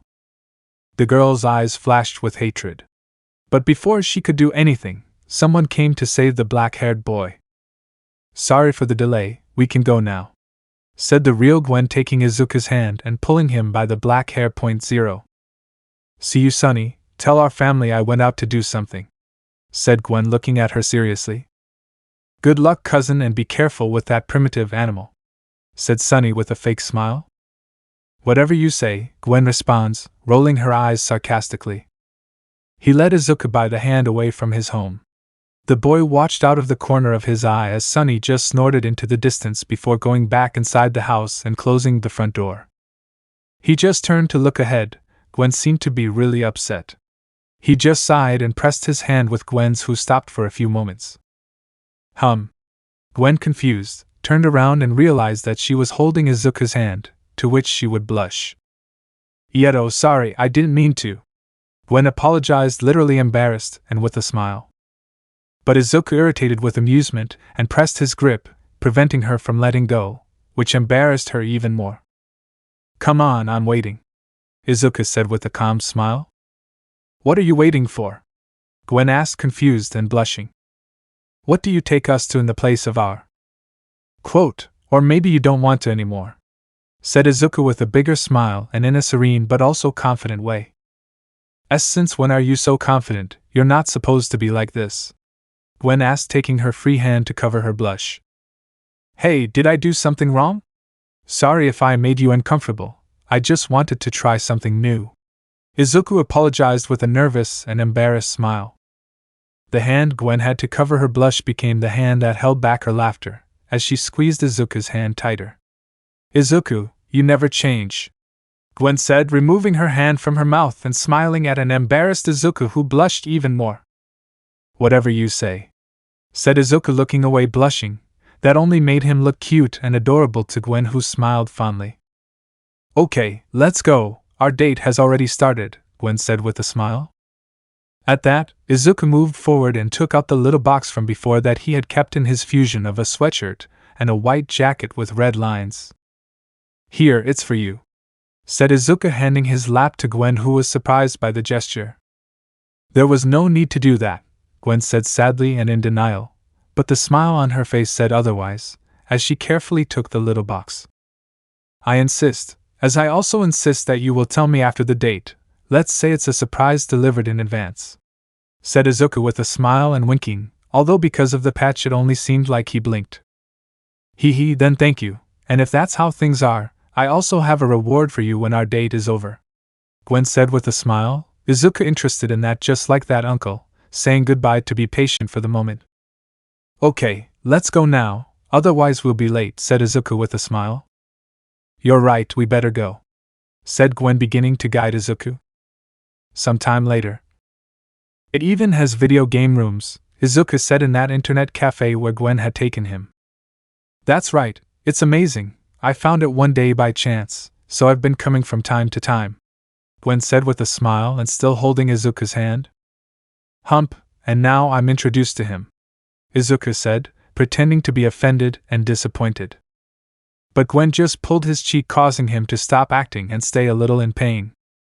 Don't complain, come on, we have to pay for the hours you're here, Gwen said, directing Izuku to the receptionist. Okay, Izuku said calmly but in pain as he rubbed his pinched cheek.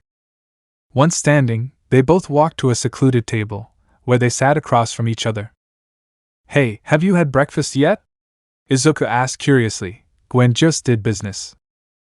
I didn't have time, Gwen said calmly. Yes, I didn't have breakfast either because I was busy with some projects. What would you like to have for breakfast? Izuku asked curiously. A cup of black coffee with something sweet would be nice. By the way, what are those projects you are working on?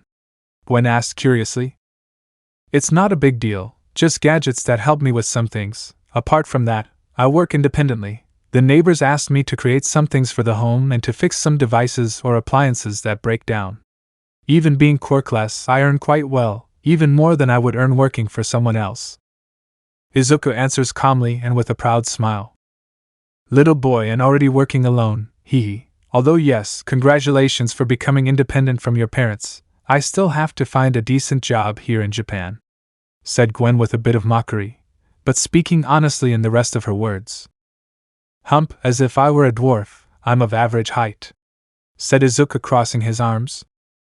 Izuku, he's 1.66, the average height in Japan is 1.70 meters, Gwen said with a drop of sweat. Well, those 4 centimeters went to a place that is necessary, Izuku said confidently. And that place is? Gwen asked curiously. But before he could answer, a waitress came to the side with a notebook and pen in hand. Hello, what can I help you with? Asked the woman with a smile. A black coffee with 3 dango skewers, Gwen ordered. A black coffee with about 6 tablespoons of goat's milk and 5 tablespoons of sugar, stirred clockwise for 10 seconds and counterclockwise for 20 seconds, along with 4 dango skewers, Izuku ordered calmly. But he got nervous because of the drops of sweat the girls had. Sorry, my stuff. Excuse me, black hair. Well, we'll bring it to you right away, said the waitress before leaving. I didn't know you were a perfectionist even in the most basic things, Gwen said with a mocking smile at her friend who laughed embarrassedly. You know, my thing, you shouldn't pay too much attention to those details, Izuku said in a sad way. If you say so, he says, but there is a lot of something. By the way, nice watch. Gwen complimented me on seeing the watch on Izuku's right wrist. Thanks, I created it, Izuku said with a proud smile. But Gwen blinked, noticing Izuku's excitement. His pride was much greater than it should be in the usual action of creating a digital clock.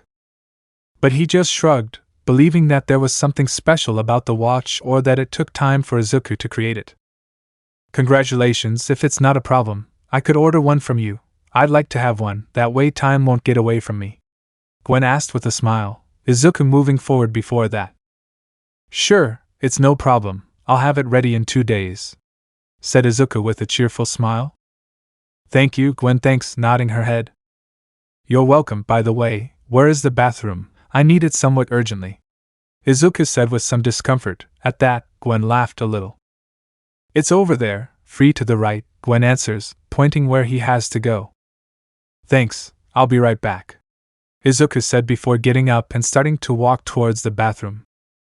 Once there, he was about to get ready to do his business, but his phone rang again. Seeing who it was, he noticed that it was a message from Kurojiro. At that he just sighed in annoyance. How hard is it for apes to do something right? Izuku said before the call ended. Hello, Izuku greets calmly, as he enters a bathroom. Hello, young Izuku, there was a problem and the mission had to be brought forward to now. Flint went much earlier and is now asking for help, since the Endeavor hero has him against the ropes, said Kurojiro on the other end of the call. Okay, I'll be right there, just send me the location, Izuku said before hanging up the call. As soon as he did that, he zipped up his pants once he was done, and walked out of the bathroom stall. Once outside, he saw the notification and that he had received an address. He just puts his phone in his jacket before being enveloped in a red light. When the light disappeared, it showed that Izuku had become Ditto, Splixen, which proceeded to split itself and create a new self. The original reverted to its human form, looking at the small being who crossed his arms in annoyance. Don't look at me like that, You already knew that the first one to return to human form stays here with Gwen, but if you do, go and help the sand boy who needs it. Izuku said seriously. Ditto just sighed before turning around and being enveloped by a red light.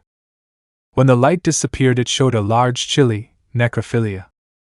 See you later to be one again, the alien said, Izuku moving forward before the cold alien spread its wings and became intangible before flying away. It's better that I go back to Gwen so I don't worry her, Izuku said before turning around and leaving the bathroom. Chapter 11, Blowing Out a Match and Second Round. Point of view narrator. He changed at high speed. Izuku turned cold and quickly arrived at his laboratory where he would return to his human form. Where I left that prototype suit, Izuku said, looking from one side to the other. It took some time, but he managed to find what he was looking for. I finally have you, said Izuku, taking a briefcase. He pressed a button that he had and it opened in several sections. Taking it with both hands, Izuku placed it on his chest so that his hands were then wrapped in metal gloves. He extended his arms to the sides and what he had from the briefcase on his chest began to surround his chest, to extend and deploy multiple plates that began to wrap around his body. Red lights were generated, being a nanomachine, and it is beginning to create fabric that wrapped the black-haired man's armor with green highlights. When it was over, it showed that Izuku now had a black and silver armor, with tiny white details and red neon lights. The Ultimatrix merged with the armor itself, which was placed around it, and also worked as a shield to prevent contact with other Omnitrix, but without taking away the style it already has. A hooded trench coat wrapped around his body. It is black with red edges and shoulders, with neon red lines and patterns that form the Ultimatrix symbol on his back. On the chest of the neon armor, the hollow Ultimatrix symbol lit up. The last thing left to cover was his head, where the medical patch was removed while his neck was wrapped by the armor plates, and then quickly, a helmet was wrapped around his head. A futuristic robotic interface activated and gave Izuku a robotic view. Mark 1 works fine, Izuku said with a smile, starting to walk. The movement was fluid and natural, as if the gears and heavy equipment did not interfere in any way with the teenager's movement. He then walked to a table, where he picked up a kind of bracelet-shaped device. I forgot about you, Izuku said, the bracelet on his right hand, before bringing it closer to his left hand. The armor's metal gauntlet shrank towards the elbow, leaving direct access for Izuku to put on the bracelet that fits his hand. Before, the gauntlet would cover his hand again, but now, adjusting to the bracelet like the other glove did with the Ultimatrix, this one changing its design and expanding a little, leaving part of the red piece of the bracelet and the red crystal it has in view. Well, it's time to go help those idiots, said Izuku before being enveloped by a dense red energy, which only stayed around his body and did not emit light beyond about 3 centimeters. When it disappeared, it revealed that hooded alien. It's a good thing you discovered Tenebrous Sapien DNA. I don't feel like going with XLR8 after they wasted my time with this, said Izuku with annoyance, wrapping his hood in his own matter before compressing himself and disappearing into nothingness itself. Elsewhere. Damn, Flint cursed, preventing a flare from moving in a dash to the left to turn his entire body into sand. Endeavor continued to bombard the villain with other calls, Hibisi's giving and causing his body to turn into glass. Give up now, scum, this is over already, he said effort seriously, preparing another attack. Damn, Flint muttered stressed, his fists now becoming sand hammers. The sound of someone running could be heard. Endeavor snorted in annoyance before firing a blast backwards. Tamura barely dodged it by jumping to the side, but the blast from it disoriented her and caused burns on her skin. They should surrender and tell us why they are in this warehouse where they started to fight against those drug traffickers, he said with an effort, crossing his arms and looking at Flint and Tamura as if they were simple insects. Damn, because the master sent us to recover his drug, Tamura thought in desperation. He began to scratch his neck. Excuse me, sir, but don't you think that wouldn't make a real man? Called a person behind them. Everyone fixed their gaze there. They saw how Izuku, transformed into a Tenebrous Sapien, was sitting on a beam. From there, he could see the entire abandoned warehouse where they were. Red clock, he said, effort with anger and seriousness. Yes, I would say that it is an honor and a great thing that you know my name, but I'm sorry, sir, but I would be lying to you, said Izuku in a polite and respectful manner. It was one of the hallmarks of the transformation, to speak in a gentlemanly, polite, sarcastic and cynical manner. And it was a guilty whim for him to allow that mentality of the race to influence him. One of the few races that allows it. He saw how a call went against him. He alone with a script is already to one side, still sitting on the beam, allowing the fire to pass to one side of him without damaging him. Stay still, you bastard, that way you can show everyone that you are not that great, he said angrily. Izuku just stood on the beam and seemed to stretch a little, before creating a spear of dark matter. Normally this matter would not be able to be seen unless it absorbed, reflected or emitted some light, but because of a sensitive membrane around the body of the Tenebrosapien they can be seen. I'm sorry, sir, but that activity is not on the list of planes I have tonight, Izuku replies, sounding mocking, before throwing the spear. She traveled in the air, but faced with danger, she tried to call out a call that destroyed Izuku's spear. But when she noticed it, the alien was no longer where he was before. As I understand it, this is what everyone wants for fools, Izuku said next to Tamura, with a kind of capsule in his hand, where a blue liquid similar to super naphtha could be seen. That's right, Tamura said, surprised by how fast Izuku already had what he sent them to look for all for one. Aside from that, as far as she knew, whoever stole the drugs from All for One had escaped from the abandoned warehouse. It was easy, nothing escapes the Lord of the Night, said Izuku in a gentlemanly and cynical way, although if he had an eye as such instead of a gem, and they saw his face, he would have winked. But he noticed a light coming towards them, he just sighed and created a wall of dark matter in front of him, which prevented him from roasting them. I don't understand how he gave the hero license to someone who is only capable of hurting and preventing those he hurt from having a normal life, Izuku mocked, standing on top of his wall of dark matter, which slowly began to petrify and look like black obsidian with purple hues. At Izuku's words, Effort opened his eyes in surprise, before his flames ignited with intensity. No one will believe you, you dirty villain!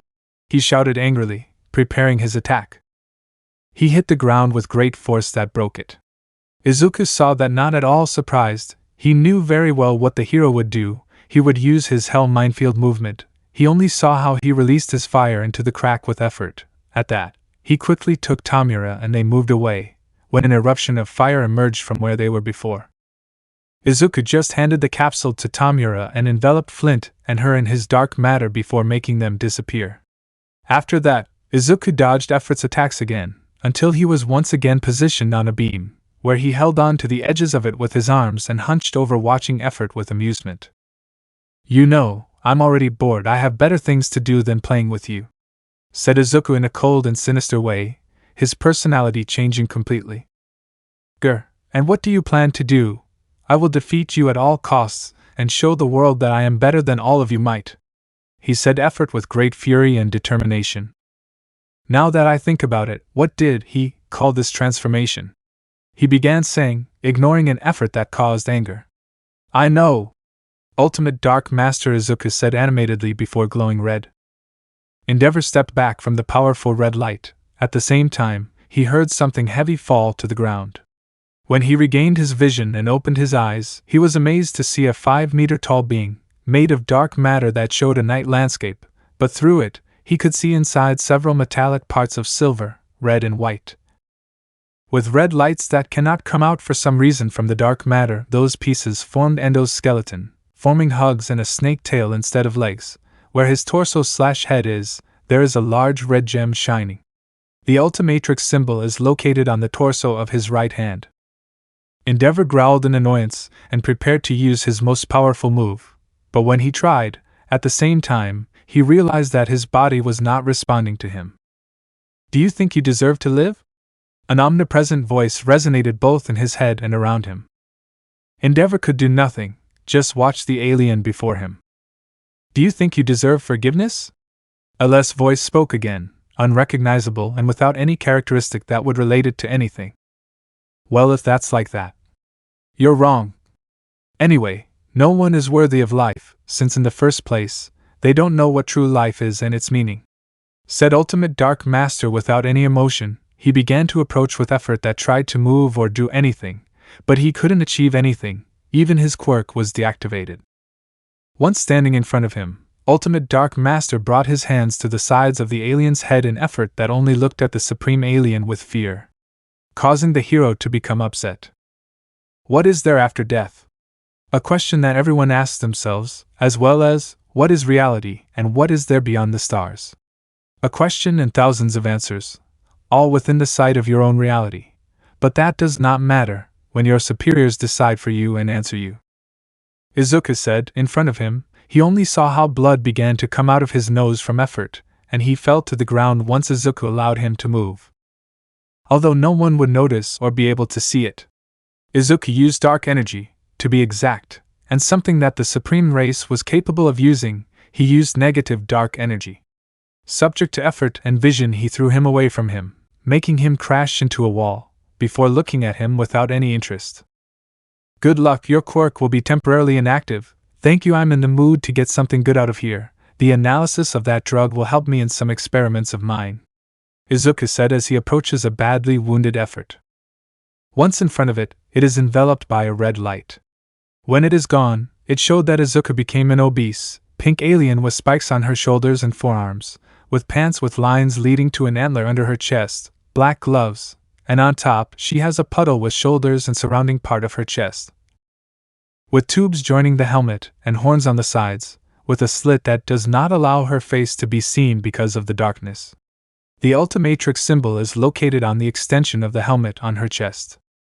A large amount of red smoke came out of the crack and helmet of Izuku, who had become Topic. Endeavor could not do anything. His entire body was weak and he was too tired to do anything. The slits in Izuku's helmet opened and he moved closer with an effort, before a red light turned on and illuminated an effort, which in turn showed him what he was in the darkness. Endeavor couldn't do anything about his mental and physical state. He could only see the most horrible thing he had ever seen in his life, before falling unconscious at the horrible sight before him. Izuku then returned to his human form with his armor. He turned around and started walking. At that moment, the warehouse door was destroyed, showing several heroes.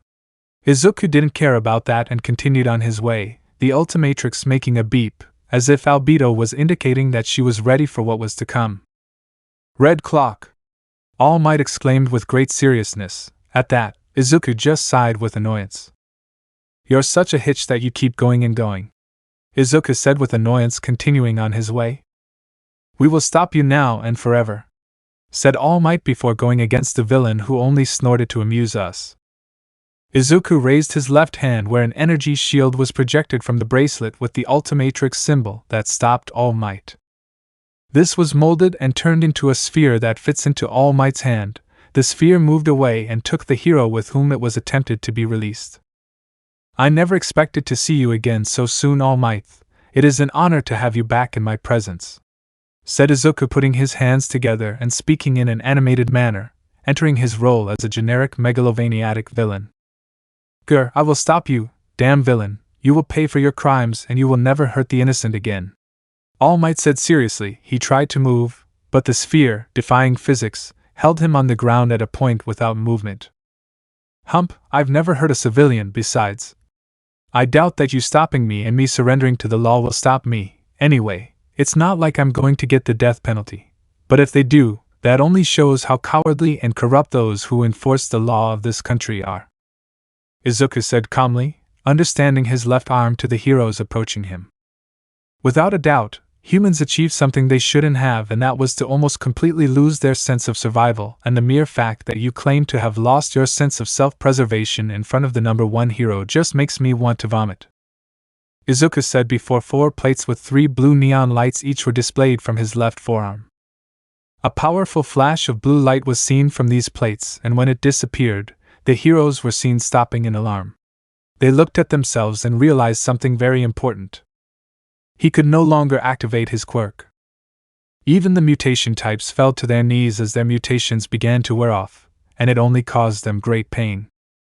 This is excellent.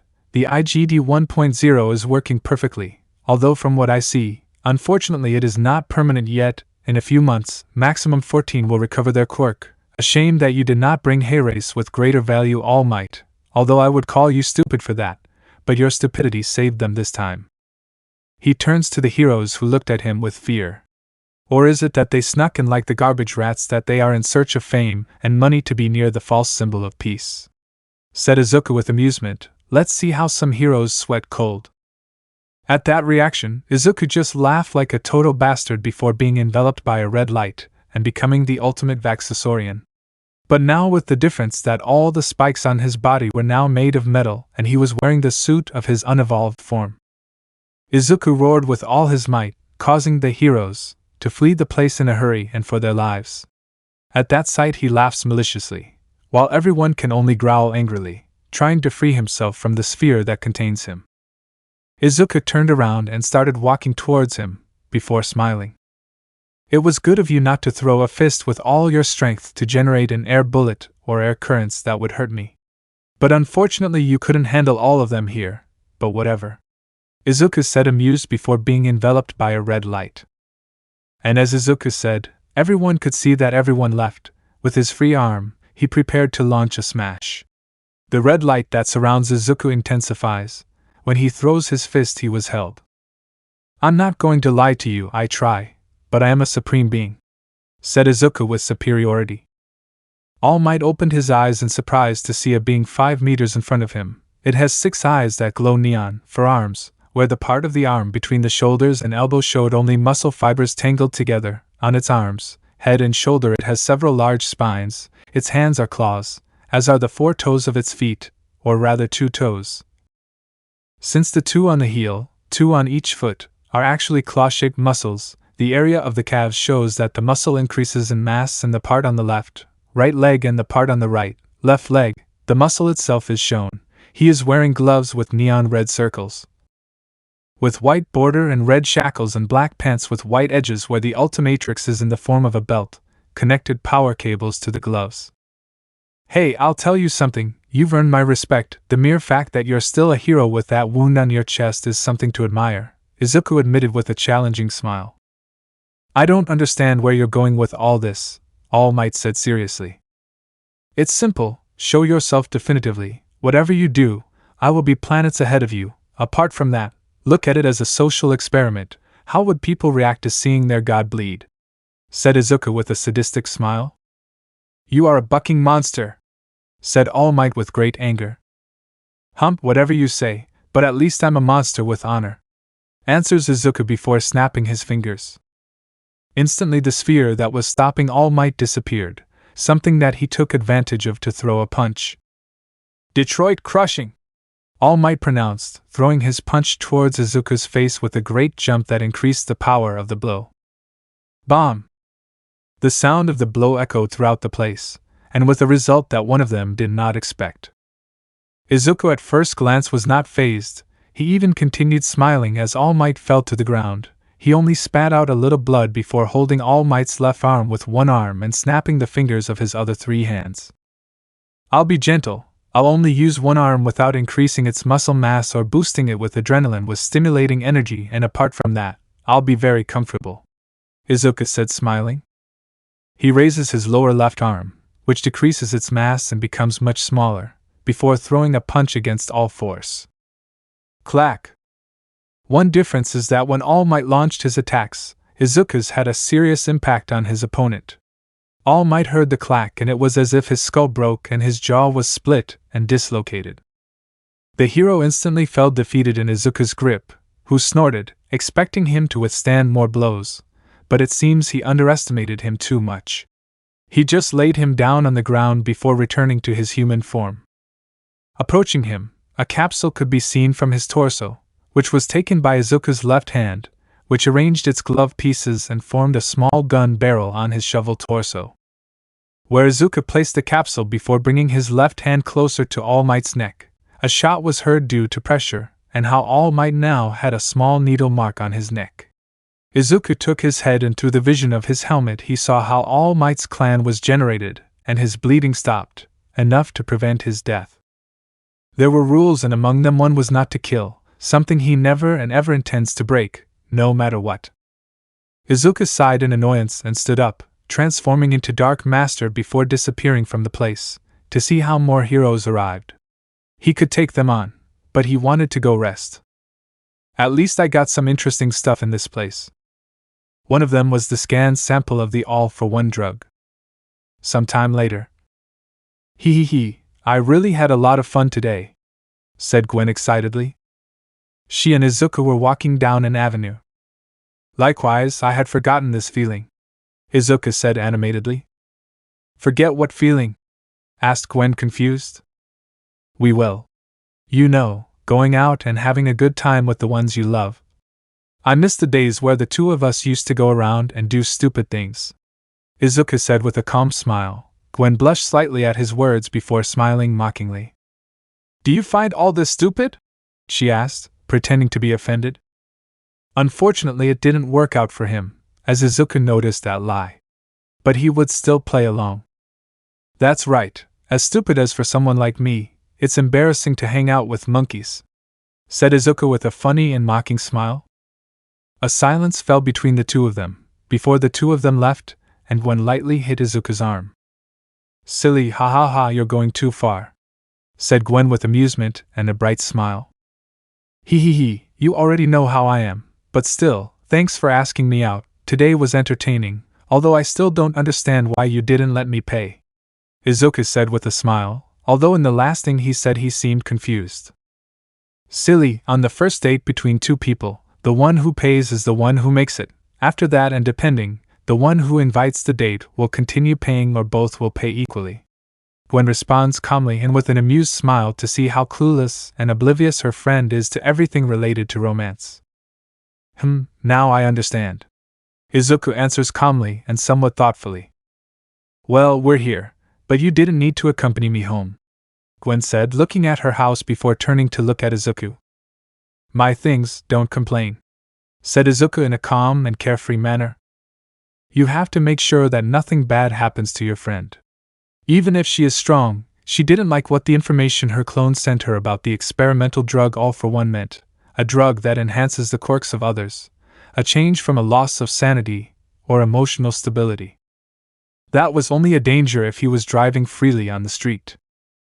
Well, if you say so, but still, for that gesture, and because I promised you when you gave me this gift, have this, said Gwen began to approach him. What is it? Izuku began to ask, but at that moment, he would be interrupted.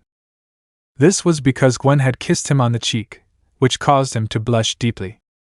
Thank you for accepting my invitation today, Izuku. I hope it happens again some other day. See you, said Gwen with a smile before entering her house with a victorious smile and a strong blush on her cheeks. Meanwhile, Izuku stood outside with a blank face, not knowing what to do. Son of a hitch, lucky piece of shit, complained the clone of Izuku who saw everything from a distance. With Gwen? I can't believe I kissed him, idiot, what was I thinking? He's supposed to be your childhood friend, your friend, Gwen said with annoyance, but at the same time excited as she lay in her bed. You're not supposed to get too attached to people because you're a nobody, you idiot, Gwen said, face-palming. She just ended up sighing in annoyance with herself, but there was still the relaxed smile she got after the date, and the little walk that Izuku made her do. But I remembered something, and it was when I raised my other hand that I saw the little box that Izuku had given me. Hesitant and not wanting to wait any longer, Izuku opened it, his eyes widening in surprise, his jaw almost dislocating to see what was inside. Inside the little box lies a beautiful necklace, composed of a silver chain, an intricately shaped piece of silver, but most importantly, the purple gem in the middle of that piece of silver. Gwen took it with slides with her two hands and looked at Izuku's gift. But when she touched the gem, she realized something. It's a mana catalyst gem. How the hell did Izuku get this? Gwen said, surprised and amazed. But I shook my head. Later I would ask Izuku how he got the necklace. Without knowing that he was actually the one who created the necklace, its design, and even the gem embedded in it. Gwen got up from her bed and walked to the other side of her room, where her table is and where she has a mirror. She sat down on the chair and stood in front of the mirror, where she proceeded to put on her necklace. In simple words, she loved it, and the word beautiful fell short of how the necklace fits the teenager like a glove, who blushed and smiled fondly. Hee, silly, I told you it wasn't necessary, said Gwen with a happy smile and a blush on her cheeks. Chapter 12, UA Entry/Double Rematch. Point of view narrator. Izuku looked straight into the full-length mirror in his closet, looked at himself from head to toe several times, and he felt nothing. The arrival of the UA uniform did not provoke any excitement in him. He just sighed at her lack of emotion and just shook his head, preferring to report that and throw it under the rug. He just adjusts his tie before turning around and heading to his work table, where a white medical patch is. He just takes it and places it on his left eye. Before a LED turns on and off, he laughs at the eye that was covered by the patch and he can see perfectly through it. Now his vision was that of a robotic interface, showing him data and with options to change vision. I put the device of the forces of Frisia and the band of the androids of Nier Automata. After that she went to her chair and grabbed her bag, before heading to her room's door. She opened it, finding Kini, who was about to knock on the door. Just like him, she is wearing the UA uniform, but with the difference that hers is the female version of the uniform. Hi, good morning Oni-chan. Kane greeted nervously.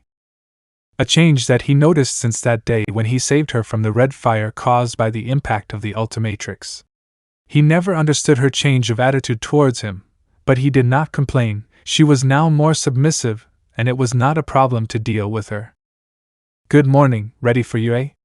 Said Izuku calmly. For the moment, she did nothing to make him angry at this moment. Yes. I'm ready. His change in attitude was something he didn't expect at all. It was like seeing a puppy. Haha. Inevitably, he couldn't laugh at the idea that it was such an easy being to train for someone like him. Oni-chan, what's funny? Kane asked to see if brother laughed in a strange way while bringing a hand to his face. Sorry, I just remembered something silly, nothing's wrong. Izuku answers calmly, to which she nods. Okay, wait a few moments while I take mom's medicine and from there we can go to the academy, Kane said with a happy smile. Okay, I'll be waiting for you downstairs, Izuku said as he adjusted his digital watch. Okay, Oni-chan, Kane said happily. Izuku just sighed in annoyance at that behavior that he didn't understand at all. Perhaps a flaw from spending more time with an AI and becoming smarter, that probably made him a little indifferent and distant from the emotions of others who do not enter his private circle. Izuku walked down the stairs to the ground floor, where he would pass by his father, both without looking at each other. Although Hisashi saw him for a few moments out of the corner of his eye, before going back to reading the newspaper. Meanwhile, Hey Albedo, I got a question, Izuku said curiously. What would that be? Albedo asked, appearing in a hologram in front of Izuku, who did not flinch. He already knew that he would be the only one able to see and hear her, so he was just careful not to speak out loud. How did the real Albedo get the other millions of DNA samples for the Ultimatrix? If I recall correctly, you once told me that there were originally 1,910,000 or around that number, and that Albedo was bombarded by all that DNA and was able to turn into the various aliens that were now part of his DNA chain. I asked, and Izuku remembered in his mind. I create a new Ultimatrix identical to the Omnitrix, which synchronizes with the ultimate Omnitrix that could all the other DNA samples that were obtained before the universe expanded, and allowed him to obtain all the DNA samples that the Tennyson of my universe had, apart, since he had all those DNA samples unlocked. Now we have all of his aliens without excluding any, but after that, he placed and adapted all that DNA to his body, since he did not need the Ultimatrix to transform and was able to do it by himself, although of course, he made a DNA copy for future experiments. Apart from that, it was changed and added DNA samples from more powerful and capable specimens that the Omnitrix does not have, such as the DNA of Malware, Vildax, and a convention of Clockwork and Maltruant, although the latter does have the Omnitrix due to some events that happened and was updated to Ultra T to be able to counter malware. Albedo explained in her mind. I understand, was Izuku's only response before closing his eyes. It takes you too long to ask, said Albedo in a blank tone. I never had the need to ask. Izuku answers disinterestedly. I'm here, Ani-chan, Kane said, approaching her brother. Izuku advanced and opened the door for the two to leave. Once outside her house, she began to walk. They walked in an awkward silence, or at least for Kane Izuku. She finds herself in her head planning and designing plans for future upgrades of the Ultimatrix or her equipment, such as armor and tools. That reminds her that she would have to equip a weapon, apart from the trigger, of ionized radiation alternating genetics. Oni-chan. I hear Kane's call, so I turn to look at her carefully. 0. What's wrong? Izuku asked curiously. Well, aren't you excited? Kane asked curiously, scratching her left cheek. This is nothing. He turns to look in front of him. Just enter a silly academy that won't teach me anything new and where I'll have to socialize. Besides, the support course is something I can see in any other school or one specialized in it. Izuku answers calmly. Kane sweat coldly at her brother's response. So, why did you sign up for UA? Kane asked a little nervously. 0. Because our parents signed us up there. 1. So that you can be a heroine and bring money home, and 2. So that I can help you with everything related to normal high school class subjects. Izuku answers, still maintaining his calm and tranquility, ignoring or simply not noticing her sister's discomfort and distress. But there was a flash of pleasure in her. That's a lie. Dad and Mom also want you to have a future, Kane said seriously, only hearing a cynical and sarcastic laugh from Izuku. Whatever you say, Izuku answers, smiling and continuing on his way. But before Kane could do or say anything, she heard a scream in the distance. Izuku Kyuen! Shouted a person behind the two of them. Turning around, they saw Gwen and Ben running hurriedly towards them. Izuku blinked a few times, seeing how the beast Gen, the shirt of the UA t-shirt, along with the skirt to the middle of the thighs and long stockings are halfway up the thighs, allowing to see an insignificant line of skin. He just looked away from the sight with a slight blush.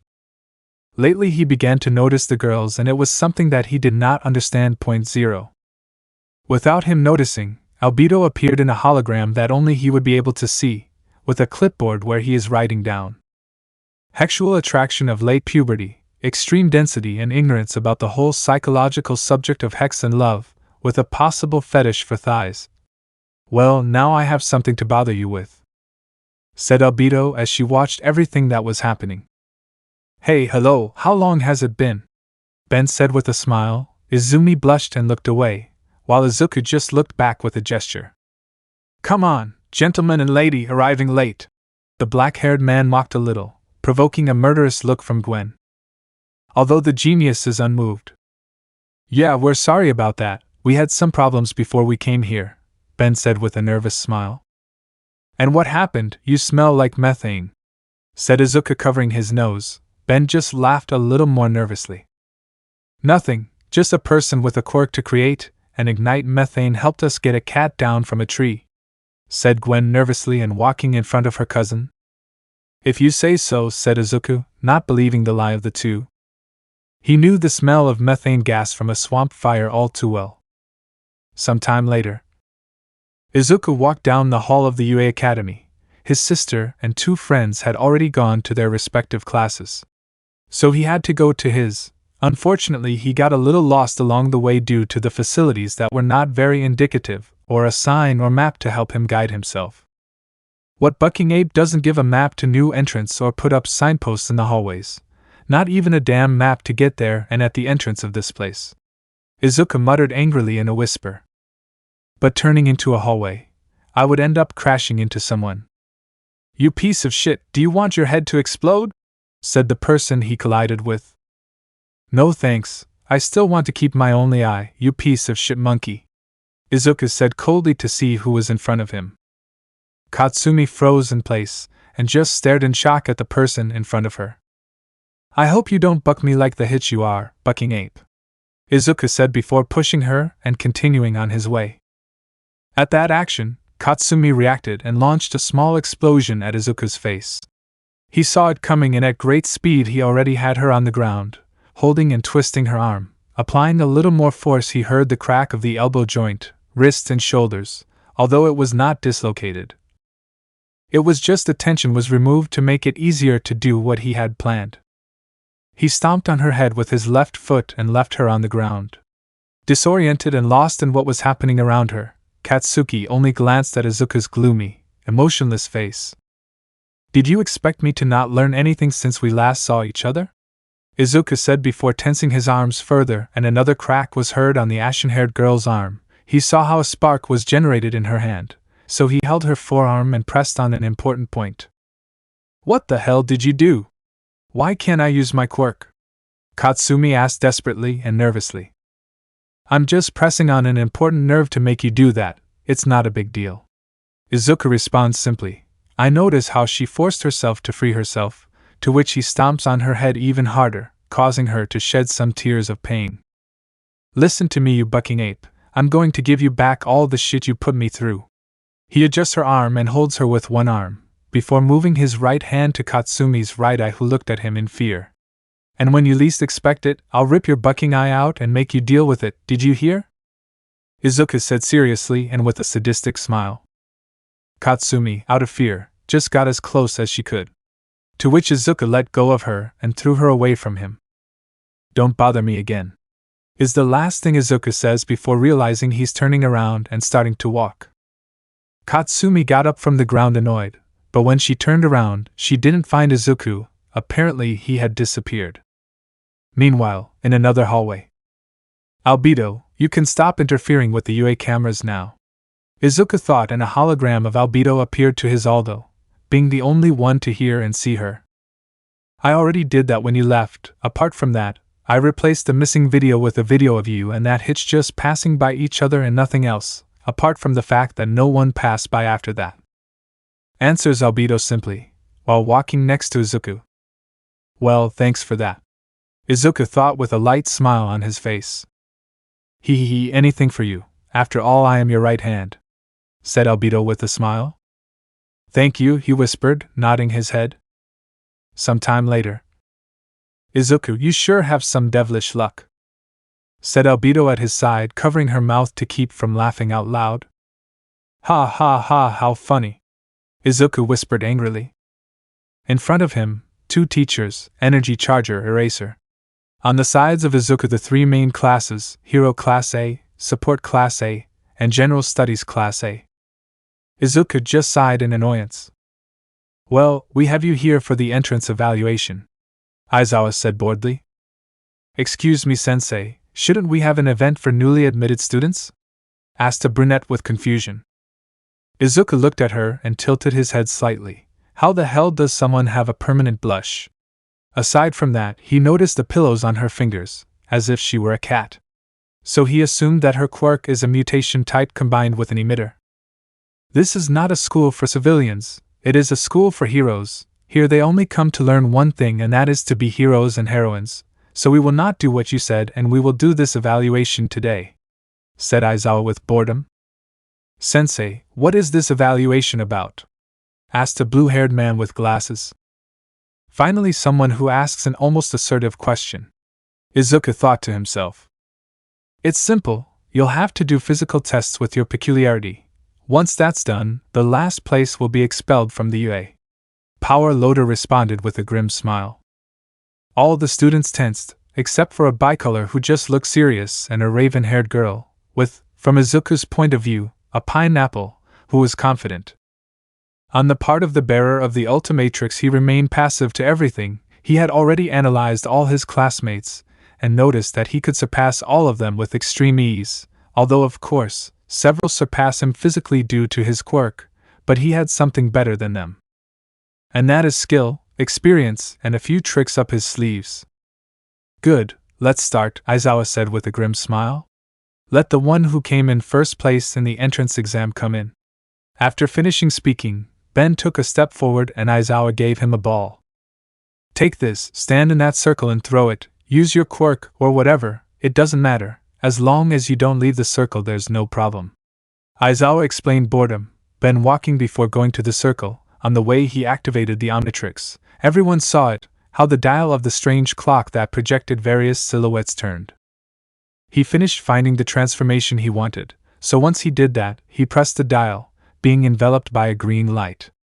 When the light disappeared, it showed that Ben had become four-armed. He grips the ball tightly before throwing it with all his might with one arm. 2,456.97 meters, said Aizawa looking at the device in his hands. Izuku sat down on his knuckles before cracking his neck and stretching. He knew what was coming, so he had to try hard, but not show too much. Also, once this was over, he would thank his teacher for giving him a loose-fitting, long-sleeved tracksuit. Some time later. Phew, I'm not the last one, said Izuku seeing the test results. With him in 38th place, maybe he went a little overboard, considering the number of students in the two courses together. Although it's not like the quirks of several people will work for everything that was done now. Besides, Izuku noticed the dependence on his quirk and the almost non-existent training that most of them had. He just shook his head in disappointment, although out of the corner of his eye he noticed the infiltrator, agitated and completely exhausted. He laughed maliciously. Aoyama noticed this, and trembled with fear for some reason. He had never seen that boy, but he gave him a feeling of absolute fear. That was exhausting, Ben said tiredly, suddenly covering his mouth. Izuku took a bottle of water from her and handed it to her, which the brunette would take hastily, before sitting on the floor.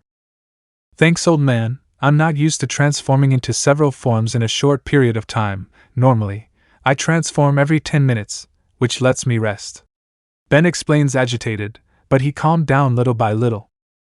Your quirk consumes energy. I say this, because every time you use the abilities of your transformations or the prolonged use of your quirk I saw you more tired. Izuku said sitting next to him. 0. That's right, forcing the transformations also makes me dizzy and tired, Ben adds, drinking water again. You would have to improve your stamina, that would help you a lot. Izuku said with a small smile. I understand, sorry, it's just that I find it funny. My grandfather also told me the same thing about increasing my resistance to avoid that. Ben said with a smile, like Izuku raised an eyebrow and seemed thoughtful. Do you mean Max? I think I met him when I was 10, when Gwen took me to her house. I think I also met your grandmother Verdona. Izuku said thoughtfully. Ben flinched at his grandmother's name, to which he laughed nervously in an attempt to dismiss the subject and ease his fear. Yes, that one, I should get to know him better. He's a great person and a good man. Even, you share the joy of being quirkless, maybe he'll teach you one or two things. Ben said with a cheerful smile, Izuku just looking with a fake smile. Yes, that would be fine, maybe one day it will happen, said Izuku with his smile. And I hope that day never comes, thought Izuku seriously. 0. Why not? You can learn from the great Max Tennyson. Albedo asked from beside him. I would feel bad learning from someone good and using their teachings for what I do. It's my thing, so let's just leave the subject aside. Izuku answers her with his mind, to which she just nods. 0. Meanwhile, Gwen approached the two of them, though she paused for a few moments to feel the guilt in Izuku. She just sighed before approaching. No doubt she would confront her friend about what he feels at any moment when they are together. Okay, brats, you can go now. Go back to your classes and sign the form that was left for each of you on your desks. Aizawa said boredly, to which everyone nodded. Well, see you later. Izuku said goodbye to his two friends who nodded. See you later, Ben said, bumping fists with Izuku. Take care of yourself and don't do anything stupid, Gwen said with a smile. Yeah, I doubt he won't do it, Izuku said mockingly, receiving a punch from Gwen, to which the three of them laughed before separating. Some time later. How boring, there's nothing to do tonight, Izuku said on top of a building, while wearing his armor. But with his vision enhanced by his armor, he noticed someone running across the rooftops. Taking better care, it was the child he had stolen from him a few days ago. Raising his eyebrow, he noticed a pear-shaped figure followed by a shoulder, and because of the mask he was wearing, he assumed he was a Yakuza. Izuku just snorted before being enveloped by a red light and mutating. His body grew larger. Protuberances emerged from his lower back and forehead, while his arms and torso were joined by a membrane. The last thing seen was his skin turning blue and his eyes that were still human, glowed deep red. When the light disappeared, it revealed a bipedal alien, resembling a blue stingray, with a pale golden membrane unique to its arms, torso and tail, with its lips from which fangs emerge, unique to two horns that are on its forehead. Apart from that, several stripes are present on its body. It wears bracelets with red neon on its arms and feet. The Ultimatrix symbol is located on its chest. Turned into jet ray, Izuku moved at high speed, reaching them in less than 5 seconds, hitting the subject who was about to harm the child. He turned around to hear the blow, and saw how the alien stingray stood between him and the attacker. "Kid, there's no doubt you don't know how to steal," Izuku said with annoyance, looking over his shoulder at the boy, who gulped. You stand in my way," said the Yakuza before going against Izuku.0. He simply deflected the blow with one hand before hitting him hard in the chest, causing him to recoil. Before firing his eye beams at the mobster's chest, knocking him several meters back to the ground.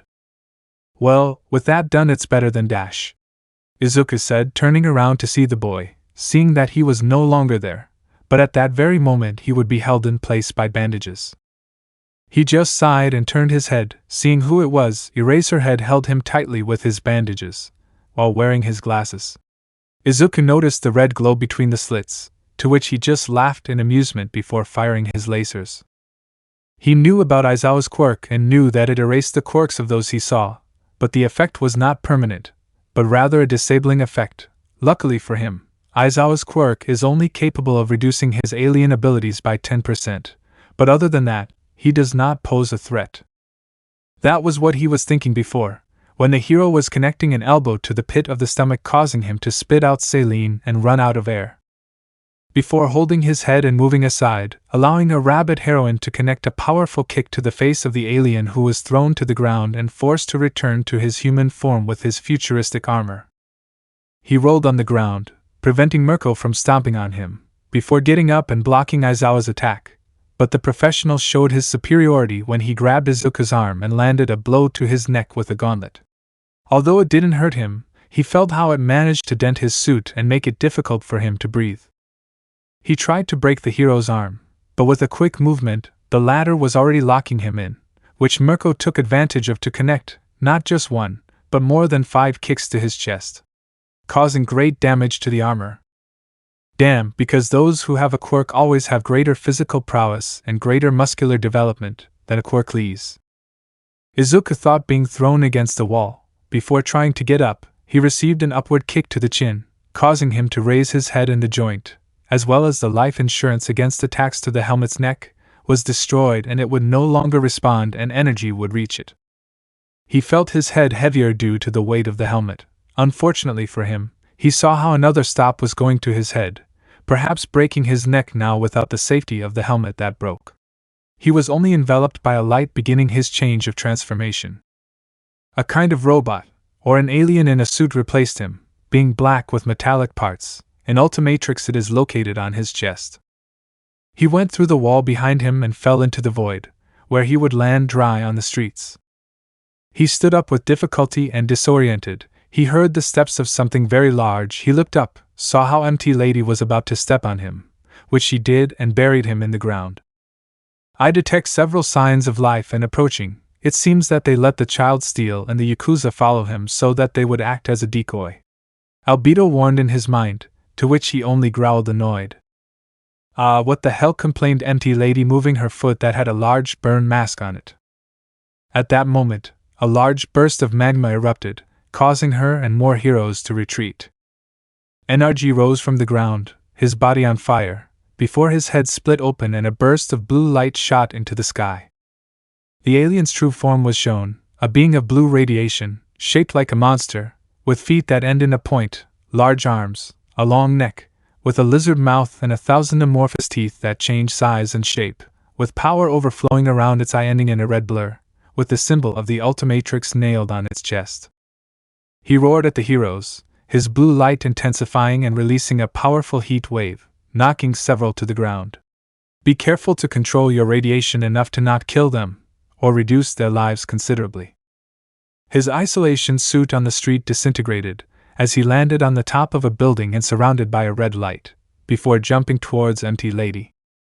The sound of automatic hammers was audible to all as the light dipped towards the giant heroine's light, as metal moved and Matilla, along with the screwing of screws. When the light disappeared, the monster became an armored armadillo in red and silver, with black gloves and red edges on its hands and feet, with a red plate between its legs and another on its stomach, with a white stripe and where the Ultimatrix is. Armadillo transformed his hand into a literal hammer and hit the heroine's face with it, while simultaneously pumping salt into his arm, causing a shock wave that knocks the blonde to the ground in an unconscious state. He landed on the pavement, skidding a bit before hitting the ground with a double hammer blow, causing a huge earthquake that knocked everyone around him to the ground and knocked those on the rooftops down. Once he had them all where he wanted them, Izuku changed forms again, now being a blue-gray ice lizard that walks on 4 legs, with markings on his face and lower fangs sticking out of his mouth, which sounds adorable. Be careful, he's in a new form, and remember that my quirk only reduces about 30% of his quirk, Aizawa said seriously, from a considerable distance. Izuku just laughed with great amusement and disbelief. How much do people underestimate him? With a secret identity or not, Izuku Midoriya was always underestimated by everyone. But that doesn't matter now. How was it that the flame was transformed? I know, Supreme Articuana, said Izuku with an evil smile when from one moment to another, the super evolution function of the Ultimatrix is activated and evolves Articuana to its supreme form. It was now bigger, with stronger arms and long, powerful rear legs. Ice emerged on its back, elbows and groin, as well as fingers, now having ice constructions such as spines, a heart, kneecaps and claws. 3 cannons appeared on its body, 2 on its shoulders and the 3rd at the end of its tail. He heard the fire behind him, being a hero with the fire quirk, but not as powerful as the effort quirk. Izuku just moved his tail and shot without looking, hitting the bank when the hero himself happened to be in front of him, sliding on the ground surrounded by an ice cube. He laughed maliciously before walking forward. He heard the flapping of something big, to which he jumped to the side, avoiding being crushed by Ryukyu. He moved away from her, taking long, big leaps until he was in a better position. Now all the heroes were in front of him, and that only brought a smile to his face. When its 2 Gumbo cannons adjust to the position of the mouth, which opened and released its breath and at the same time fires its cannons, both attacks collide at a point where it begins to roll up and forms a sphere of ice energy. The heroes, looking to see what they were doing, prepared their attack. They moved ahead of him and went to attack. Ryukyu, who was the most circa, was about to hold him between her metal-reinforced faces, but unfortunately for all of them, Izuku had already released his ice breath with a powerful blue glow that illuminated the entire place. It was fleeting, golden for just a second, but that second cat to freeze dozens of additions and more than 50 blocks. Izuku clearly pleased at that, but if he had been able to break out in a cold sweat, he would have let it be known Ryukyu's face was aimed at his left eye and was only about 3 centimeters from touching it. He just walked away from her, sighing heavily. Without a doubt, I have to improve my combat style. Fighting on the street and attacking weak points against people with little experience is already taking its toll on me. Besides, my armor takes away a lot of my agility. I have to improve that too. Izuku muttered in a bad mood, starting to walk. I already have some ideas for that, but you'll have to get to your laboratory first, Albedo said, appearing in front of him, as Izuku ascended, watching her. By the way, it detects 2 presences approaching us at high speed, added the AI, to which Izuku only sighed in annoyance. He heard the howling of fire and a landing noise. Looking ahead, he found himself with effort and all his strength. The first one with a look of hatred and anger, while the other smiles comfortingly, although a shadow covers his eyes while his eyes shine in blue. Izuku just frowned before changing shape into a small, white humanoid being, with a backpack with the number 2 on it, connected with 2 cables to 2 headphones where the ears would be. The Ultimatrix symbol is located on his stomach. What does that transformation do? I asked, trying hard to start walking towards Izuku. From what I understand, it launches a sonic spin and can multiply itself. He said, everything seriously. Then you just have to attack an area. He said, effort seriously. His flames increased. Be careful with the others, remember that they are still frozen, said Almight seriously. Yes, I take that into account. I will even defrost them, he answers with effort and disinterest. I hope my evolutionary theory is correct, or else I will die as an echo. Izuku said, preparing himself and facing both heroes. Why do you say that? Albedo asked, tilting her head. Because I am more of a dwarf than a human being, Echo said angrily, anger that increased when she heard her partner's laughter. Fire was fired at him as the Ultimatrix activated at full power. The fire disappeared with a sonic wave, now showing a blue robot, with multiple black discs with blue light on its body, shoulder and protectors on its thighs. It has 4 pieces, 2 on the arms and 2 on the back that connect with blue cables. Supreme Echo hunched over and faced both heroes. Damn, he transformed into those forms superior to the original strong his transformations, he said, effort with hatred and anger. Izuku took 2 of his discs in each hand and threw one to see how All Might approached him. A sonic wave was fired but dodged by the hero, who was about to hit Izuku. But he released his sonic scream from his mouth and made him back off. He released 2 sonic waves to the ground, which allowed him to make a powerful jump and start flying in the air. The disc he had was the one he threw against All Power, while the one he threw first was against Effort Point 0. Not so fast, trash, he said with great anger, preparing his attack. Because of his anger and hatred, he launched a powerful and giant blast of fire towards the disc that was approaching him. This one just multiplied and fired its sonic attack as it continues on its way, and gilds a surprised effort at high speed. Bubba! A sonic boom blasts him, causing him to spit out a large amount of blood before falling unconscious to the ground. Meanwhile, Izuku was pushed back in the air by every all-power attempt to hit him, the hero maneuvering with powerful punches that launched a gust of wind that allowed him to move in the sky. Izuku protected himself with a solid sound field. Before aiming forward and firing sonic attacks that caused everything to dodge and lose their chance to hit the alien. His thrown discs returned to him, repositioning themselves in their places, while the copies spun around him, emitting small sonic waves. He coldly watched the force that propelled him towards him. His eyes widened in surprise when he noticed that he had him above the point of hitting him. But he released a sonic attack from the disc on his head, which caused great damage to the hero, who had to retreat to save himself. Snorting in annoyance, he prepared himself in the air, sending 2 discs at everything that dodged them, but without him realizing it, those same discs were cloned and placed in various points. Ultimate Echo moved in the air and reunique himself, while throwing his discs at All Might, who was chasing him. The hero either destroyed them or dodged them. Unfortunately for him, those who survived began to multiply and place themselves at specific points in the air. He crossed his arms and created a stronger sound shield with his 2 discs on his forearms. It was so powerful that it caused everyone's sounds to bleed, and he was thrown to the ground. Izuku saw that, but he didn't trust it, so he decided to rise much higher in the sky, getting closer and closer to the clouds. Along with him, his discotheques followed him, hiding thanks to the night and passing through stars thanks to their lights, or simply not being seen by the city lights. He saw how All Might went against him for a while and held him by the head. Izuku just let himself go and began to fall. "I will stop you, dirty villain, and I will end all your crimes," All Might said seriously. "Oh yeah? You know, All Might, defeating you was so easy, but allow me to try this transformation and I thank you, he. Who would say that the sound would be so pleasant to hear?" was Izuku's only response before raising his hand and pointing at All Might with the disc in his palm. It was at that moment that everything could have been a blue flash to his cut. Realizing it, he was surrounded by Izuku's discs, and around a 50-meter arena, more than 100 discs were spinning at high speed and creating a sound barrier so that everyone could not run away.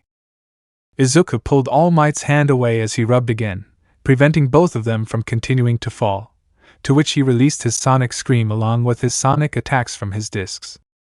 Everything could vomit blood as it fell unconscious. Izuku held him by the arm, while his discs came back together, and only 7 remained that revolved around him. The sound alien descended to the ground and left All Might on the street. He saw how all the civilians who came to see what caused the riot saw him fly in the air and looking at them all coldly, before rising and going at normal speed at the speed of sound, breaking the sound barrier and causing everyone to cover their ears. Chapter 13. Albedo project / talk with the rodent. Narrator POV. This was unacceptable.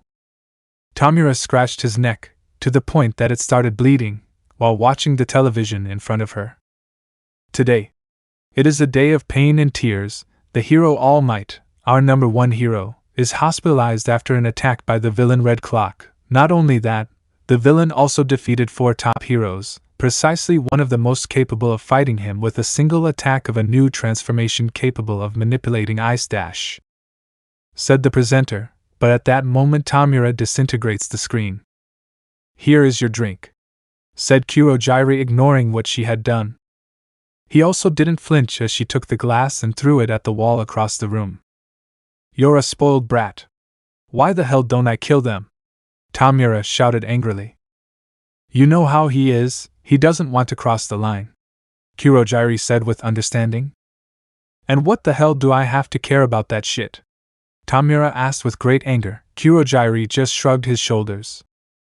I'm just telling you, the boy doesn't want to cross that line in order to preserve a bit of his ideals and even his reasoning and civilization. In fact, I don't understand why he joined us. The boy is more like a vigilante who fights heroes, but, at the same time, hunts villains and vigilantes. You know, that's the word, hunt without killing, hunt for sport or for pleasure. He attacks heroes, villains and vigilantes, but he doesn't kill them or cause them damage that leaves them on the verge of death. He's careful with that. He even restrains himself. But still, there is the monster, a bloodthirsty being made of hatred and trauma.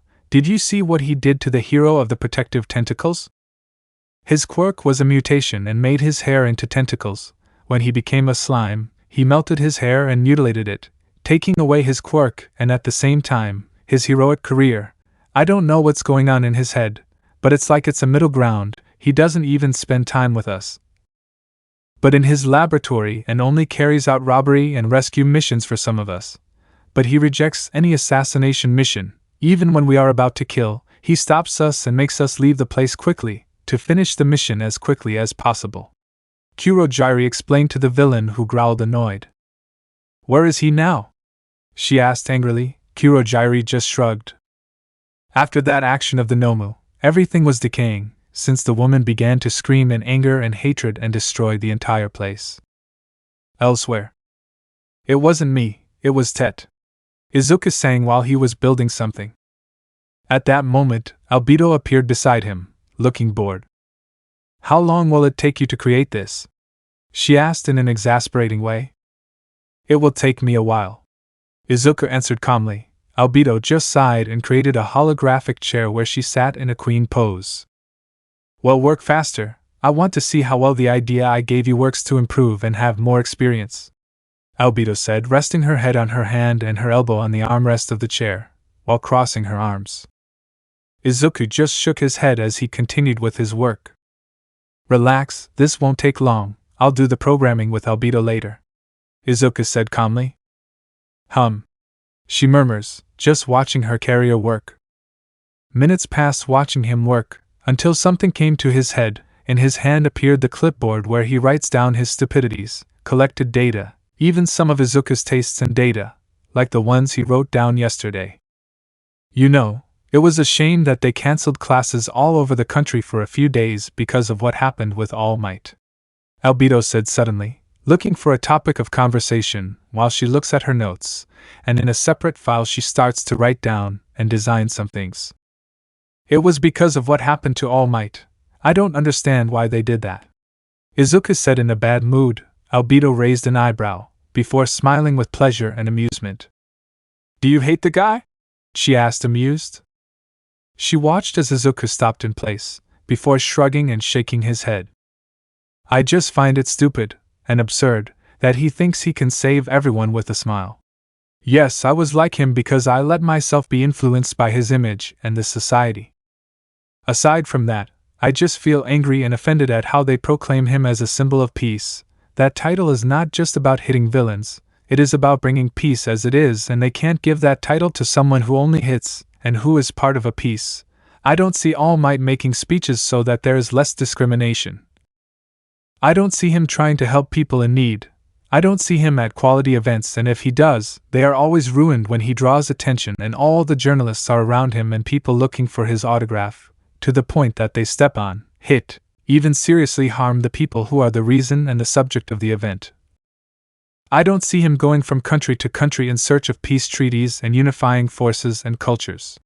Lets out a sigh. I don't see him helping any Quirkless, even when he shows up on all the bucking TV series, YouTube, movies, newscasts, well, and everything in general, on the streets in the background you want. I don't see him helping any of them to format the harassment and discrimination that we suffer. Izuku explained angrily. But there came a time in the final Tuesdays, where because of his anger, he would end up breaking a part of the machine he was creating, to which he sighed and set out to fix it. Albedo, who was sitting behind him, stopped smiling and sat down properly on the couch before sighing. She didn't want to provoke Izuku like that, so she preferred not to bother him too much and continue with her notes and planning. But at that moment, and literally, a light bulb appeared in her head and lit up, before it transformed into a speech bubble with a smiley face. Izuku, a question, mostly white and partly red, or mostly red with white parts? Albedo asked with a suspicious smile. Hey, what's that about? Izuku asked confused. Just answer. Albedo ordered, to which the black-haired girl with green highlights sighed. Mostly red and with a little white, but the other way around is also fine. It would be more or less in an elegant way, or even gallant, although it's only my opinion and remember that I'm telling you this someone with little taste in fashion. Izuku responded selflessly and connected some cables. Albedo just laughed silently as she took a pencil and in a holographic file opened a paper to draw. Loose or tight clothing? Albedo asked. You know how I like that clothing thing, tight shirt, short-sleeved, and always some other garment on top, loose and long-sleeved. You know I don't like to show my body and expose myself too much. Izuku said, starting to weld, but not before putting on some welding goggles. Well, now, thigh with skin or without skin? Albedo asked with an innocent smile. If you mean meat, without skin, you know I hate it, so I buy meat without skin. Answers Izuku, connecting a piece similar to an armrest to a seat where the entire body is recovered. Albedo just laughed at Izuku's attitude when he realized what he was doing. Ready, test finishing? Said Albedo, putting away her drawing.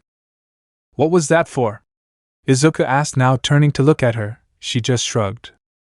I just wanted to entertain myself for a bit, nothing more. Albedo mocked, to which Izuku just shook his head. Well, I'm done here, I have to start doing the programming now, said Izuku before several holograms appeared in front of her, while putting on a special glove. Wouldn't you use Albedo? Albedo asked with exasperation. Before, I don't want to anymore, was Izuku's dry response before leaning back in the seat he created and starting to program while he settles in. Albedo just sighed heavily. She saw how he started to work again, to which she decided to deactivate her holographic body and enter a state of rest, perhaps, and thus she will not have to wait long for Izuku to finish with the idea that she had given him. Some time later. One of these days I have to update everything here and get better materials. Maybe going to another planet in the lunar system with materials would be a good idea, Izuku said, talking more to himself than to anyone else. The program was already terminating, so it was enveloped by red light and red energy, which barely emitted enough light to cover a few millimeters, and it turned into malware. He wrapped around the machine she was lying on and improved it, adding systems and more technology that malware had collected and stored as information in its DNA.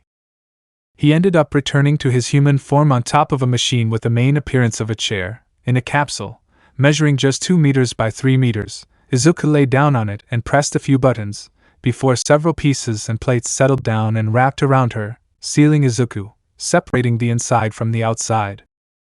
He felt like some pieces cling to his head, before several plates wrapped around the top of his head, to the point of reaching the sides of his eyes. Several more pieces connected to his body and adhered to him, settling him in his seat, before the last plate, after a device was placed on his chest, would be lowered, covering his eyes completely.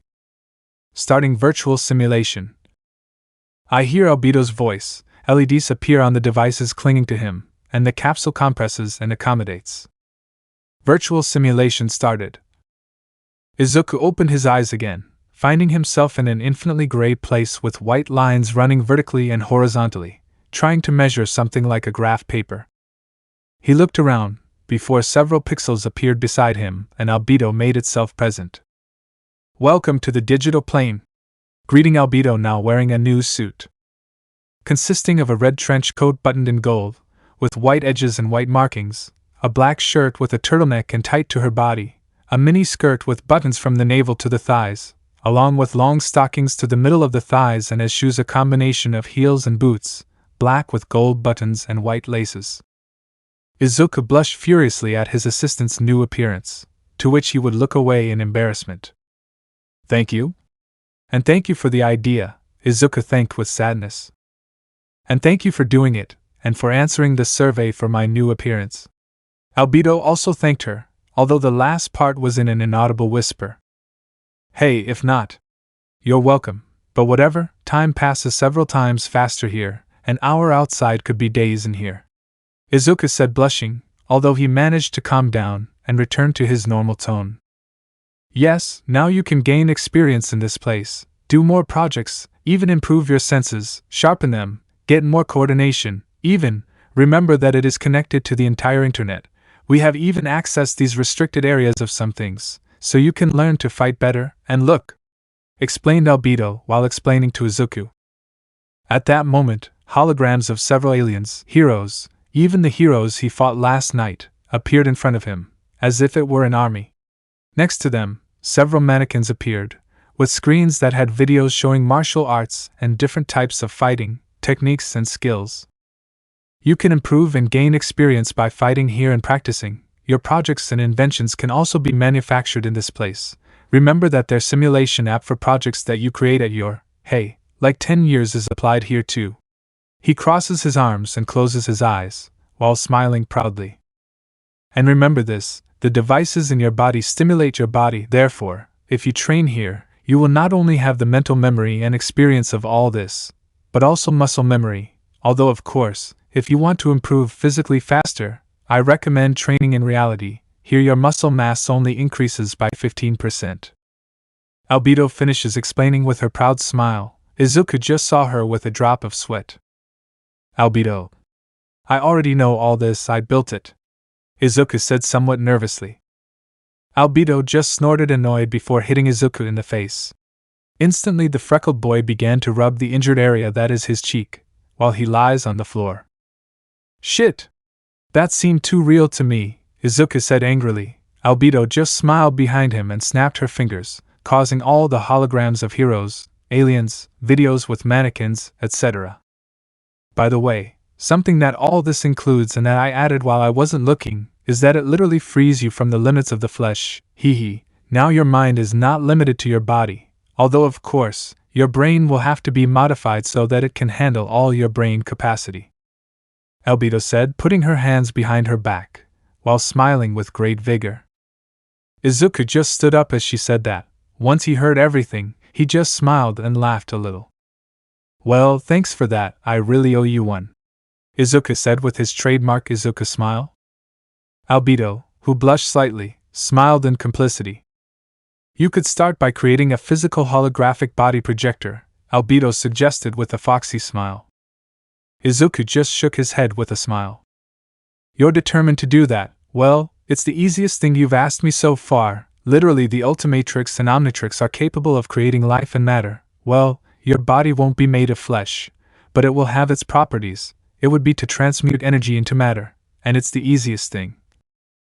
Literally, I just have to use the transformation system as a base, Izuku said before walking, moving away a bit from Albedo. Okay, you finally accept my request, but let's put that aside for now. What do you want to start with? Albedo said with a smile, before asking with an eyebrow. She saw how Izuku was enveloped in a red light, unlike reality, where the light only surrounds his body without attracting anyone's attention. This time the light illuminated her surroundings with a crimson flash. Instead, For Arms was shown wearing a black bodysuit, with a red stripe on the chest that goes around his neck and down his back, having white edges on the sleeves and feet, where the fingers and heels are exposed, with a fighter belt where the Omnitrix is located, 2 LEDs on each upper shoulder, shackles on his wrists, and 1 on each upper bicep. With gloves that have LEDs, like his combat skirt that has LEDs on its edge. He fist bumped and palmed, as a smile formed on his face. Let's start testing the Supreme ones first. I'm in no rush, Izuku said before being enveloped by a red wave of power and 4 arms entering his supreme form. Well then, let the practice begin. Combat, she said before snapping a finger, causing a small army of supreme humongosaurs to appear behind her. He just snapped his fingers. He knew this would be difficult, that even in base form, humongosaur is superior to 4 arms, but being supreme things change. Although I growl annoyed at seeing how several transform their arms into poop and a few rest them on the ground, creating a powerful earthquake and starting a rapid terraforming of the battlefield. Elsewhere. It's good to have you here, young Tennyson, Niza said as Ben sat down in front of him. Likewise, it is a pleasure to meet you in person, Mr. Niza, said Ben with some nervousness. Hee, that's good to know, but unfortunately we don't meet here to chat and have tea. You're here in my office to talk about something serious, said Nizu, changing his cheerful voice to one of absolute seriousness. What would that be? Ben asked, also changing into a serious attitude. What relationship do you have with the villain Red Clock? Asked Nizu seriously. Hey! I don't understand what you mean, said Ben confused. At that moment a door slam was heard. Turning around, he saw, literally, a living skeleton with blonde hair. His eyes are sunken, where only 2 light blue irises can be seen. In those eyes he can see a great depression, as if he had gone through several traumatic events, but still, there it is, a flame of unparalleled determination. You know what we're talking about, Tashinori said seriously. Ben just sighed and shook his head. The only thing I know about him is that he can use my transformations and that he has a device identical to mine, Ben replied calmly. Young Ben, I'm sorry, but none of us here believe that you awakened your quirk, or that you needed the help of the watch you wear now to use it. It's that simple. After all, your quirk description, chaotic genetics, announces that if you do not have your device, you will mutate in uncontrollable ways and end up dying. And it seems like a great coincidence to me that a scientist known as Azimuth would create a device for that, something that does not fit with the technological advancement we have today. Apart from that, what a coincidence that he knew when his quirk would awaken even without giving signs of existing, and more, being someone who does not exist, said Niza seriously and calmly in his voice. Ben sweated cold instead. Ben began saying, but he would be interrupted. Please, we need your help to defeat him, and if you tell us everything, you can get rid of the charges of working with All for One, Tashinori said seriously, only confusing Ben more. All for one? I don't understand what you mean, Ben said honestly, receiving serious looks from both of them. How come you don't know anything? He gave you your quirk? Almight said seriously, even angry and paranoid. Ben just shook his head and reached for the Omnitrix. Fine, if you want to know, fine, but keep this in mind, this secret is top secret, and if any information from this room leaks out, you two will be given the death penalty, Ben said seriously, making both adults blink in confusion. What do you mean? Niza asked curiously. Ben just sighed. I will tell you the truth about my quirk, but you will tell me everything you know about Red Clock and that All for One guy, said Ben resignedly.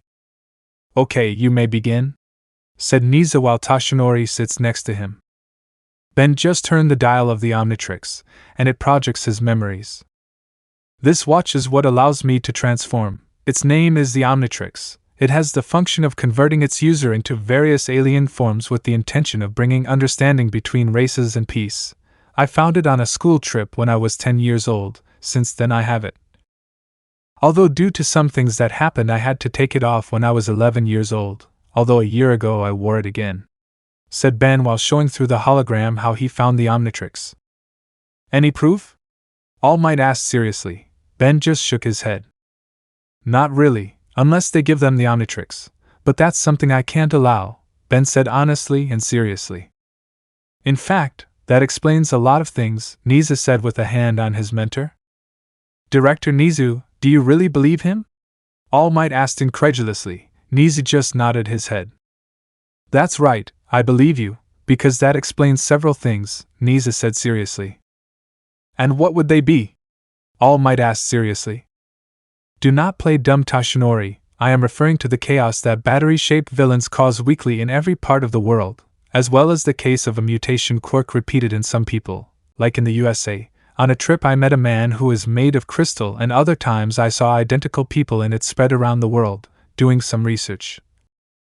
I came to the conclusion that none of them are any family of the other, and that they do not have even a minuscule relationship in DNA to be descendants of the same person. Apart from that, their DNA is as if it were not human but different in every way. Even mutants have characteristics in their DNA that unite them to human quirks. Said Nisa seriously. Almight opened his eyes because of the envelope. And of course, that and more cases that I have noticed throughout my life. Nisa finished speaking, shrugging his shoulders. Well, I didn't expect this, Ben said somewhat uncomfortably. He didn't expect the rodent to know that. It can't be. We're not alone, Almight said in disbelief and looking down while bringing his hand to his face. That's right, and believe me, there's a whole universe out there waiting for us to see it, Ben said, sighing in annoyance. What do you mean by that? Asked Nizu, to which Ben proceeds to scratch the back of his neck. Well, there is something known as plumbers, and if the name doesn't deceive you, they are space police. Unfortunately, the resources they put on planet Earth are almost scarce, said Ben sadly and sighing with annoyance. And why is that? Besides, since when are they on Earth? Almight asked seriously. For a long time, since 1900, and I don't remember more, and the reason for the lack of resources is because humans are considered the second least civilized race in the galaxy. Even others, who are warrior races or extremely aggressive, are better than us in the political arena and in associating with other races, explains Ben. How can they say that? Literally, we humans were sending probes and calls into space to see if there was any sign of life, said Almight in disbelief. That was before quirks and those projects were cancelled, focusing more resources on mutation and inheritance quirks. And being honest, what do you think humanity would do when they discover life in the stars? They would literally take it and experiment on it. Humanity wouldn't look for a way to help if it has a disease or see what it likes. They would look for a way to communicate, to find out about them, know their weaknesses, their weak points, see each part of their body and see where to aim and damage to kill. He lets out a sigh. No, the apoplections are as primitive as us, Ben said, disappointed. I understand, and I understand what they would suffer. After all, I am a living example of what the human being is capable of and how truly cruel it is. After all, I was nothing more than a laboratory ring which they tortured with experiments and caused severe mutations in to achieve what I am now. He lets out a sigh. I literally remember how a squad entered the laboratory where they were holding me and freed me. They even gave me human rights, which makes no sense at all, but I'm not complaining, Nisa said grimly, although in the end he just shrugged his shoulders. Better not an option. I'm not a fan of talking about these topics, said Ben uncomfortably. I understand, Nisa said, nodding. Well, I see that all this is true. If so, then we can talk about Red Clock, Tashinori said seriously. I can share the abilities of each transformation, as well as weaknesses, although I can't help at all with those transformations where hooks emerge from the Omnitrix. It seems as if it mutates the aliens and transforms them into living weapons, apart from making them more powerful, Ben said seriously. Something was thoughtful at the end. I understand, even we don't know what it is, and that appeared just over 5 years ago, said Nisa seriously. 5 years? I thought it was something recent, Ben said. Nisa just shook his head. No, we've been dealing with him for 5 years, although I only recently started fighting him. He usually avoids drawing attention to himself and only fights heroes, villains and vigilantes away from the cameras or in places where access is difficult, even where no one passes by, and he tries to keep them away from any way to help, Tashinori said seriously. Yes, I notice you did well against him, Ben said with a poker face. Tashinori seemed embarrassed and sorry for the teenager's words. Well, leaving that aside, I see that this talk will be long, Nisa said, sighing while resting his paws/hands on the table. If I can see that, Ben said, leaning on the table. So let's start with this, said Almight. What was that supposed to be? Ben and Nisa said at the same time. Let me know in the comments below if you guys want the next part. Also check out my other video that has been shown and left. Thank you for watching. If you enjoyed this video please like and share this video. And have a fantastic day. Bye.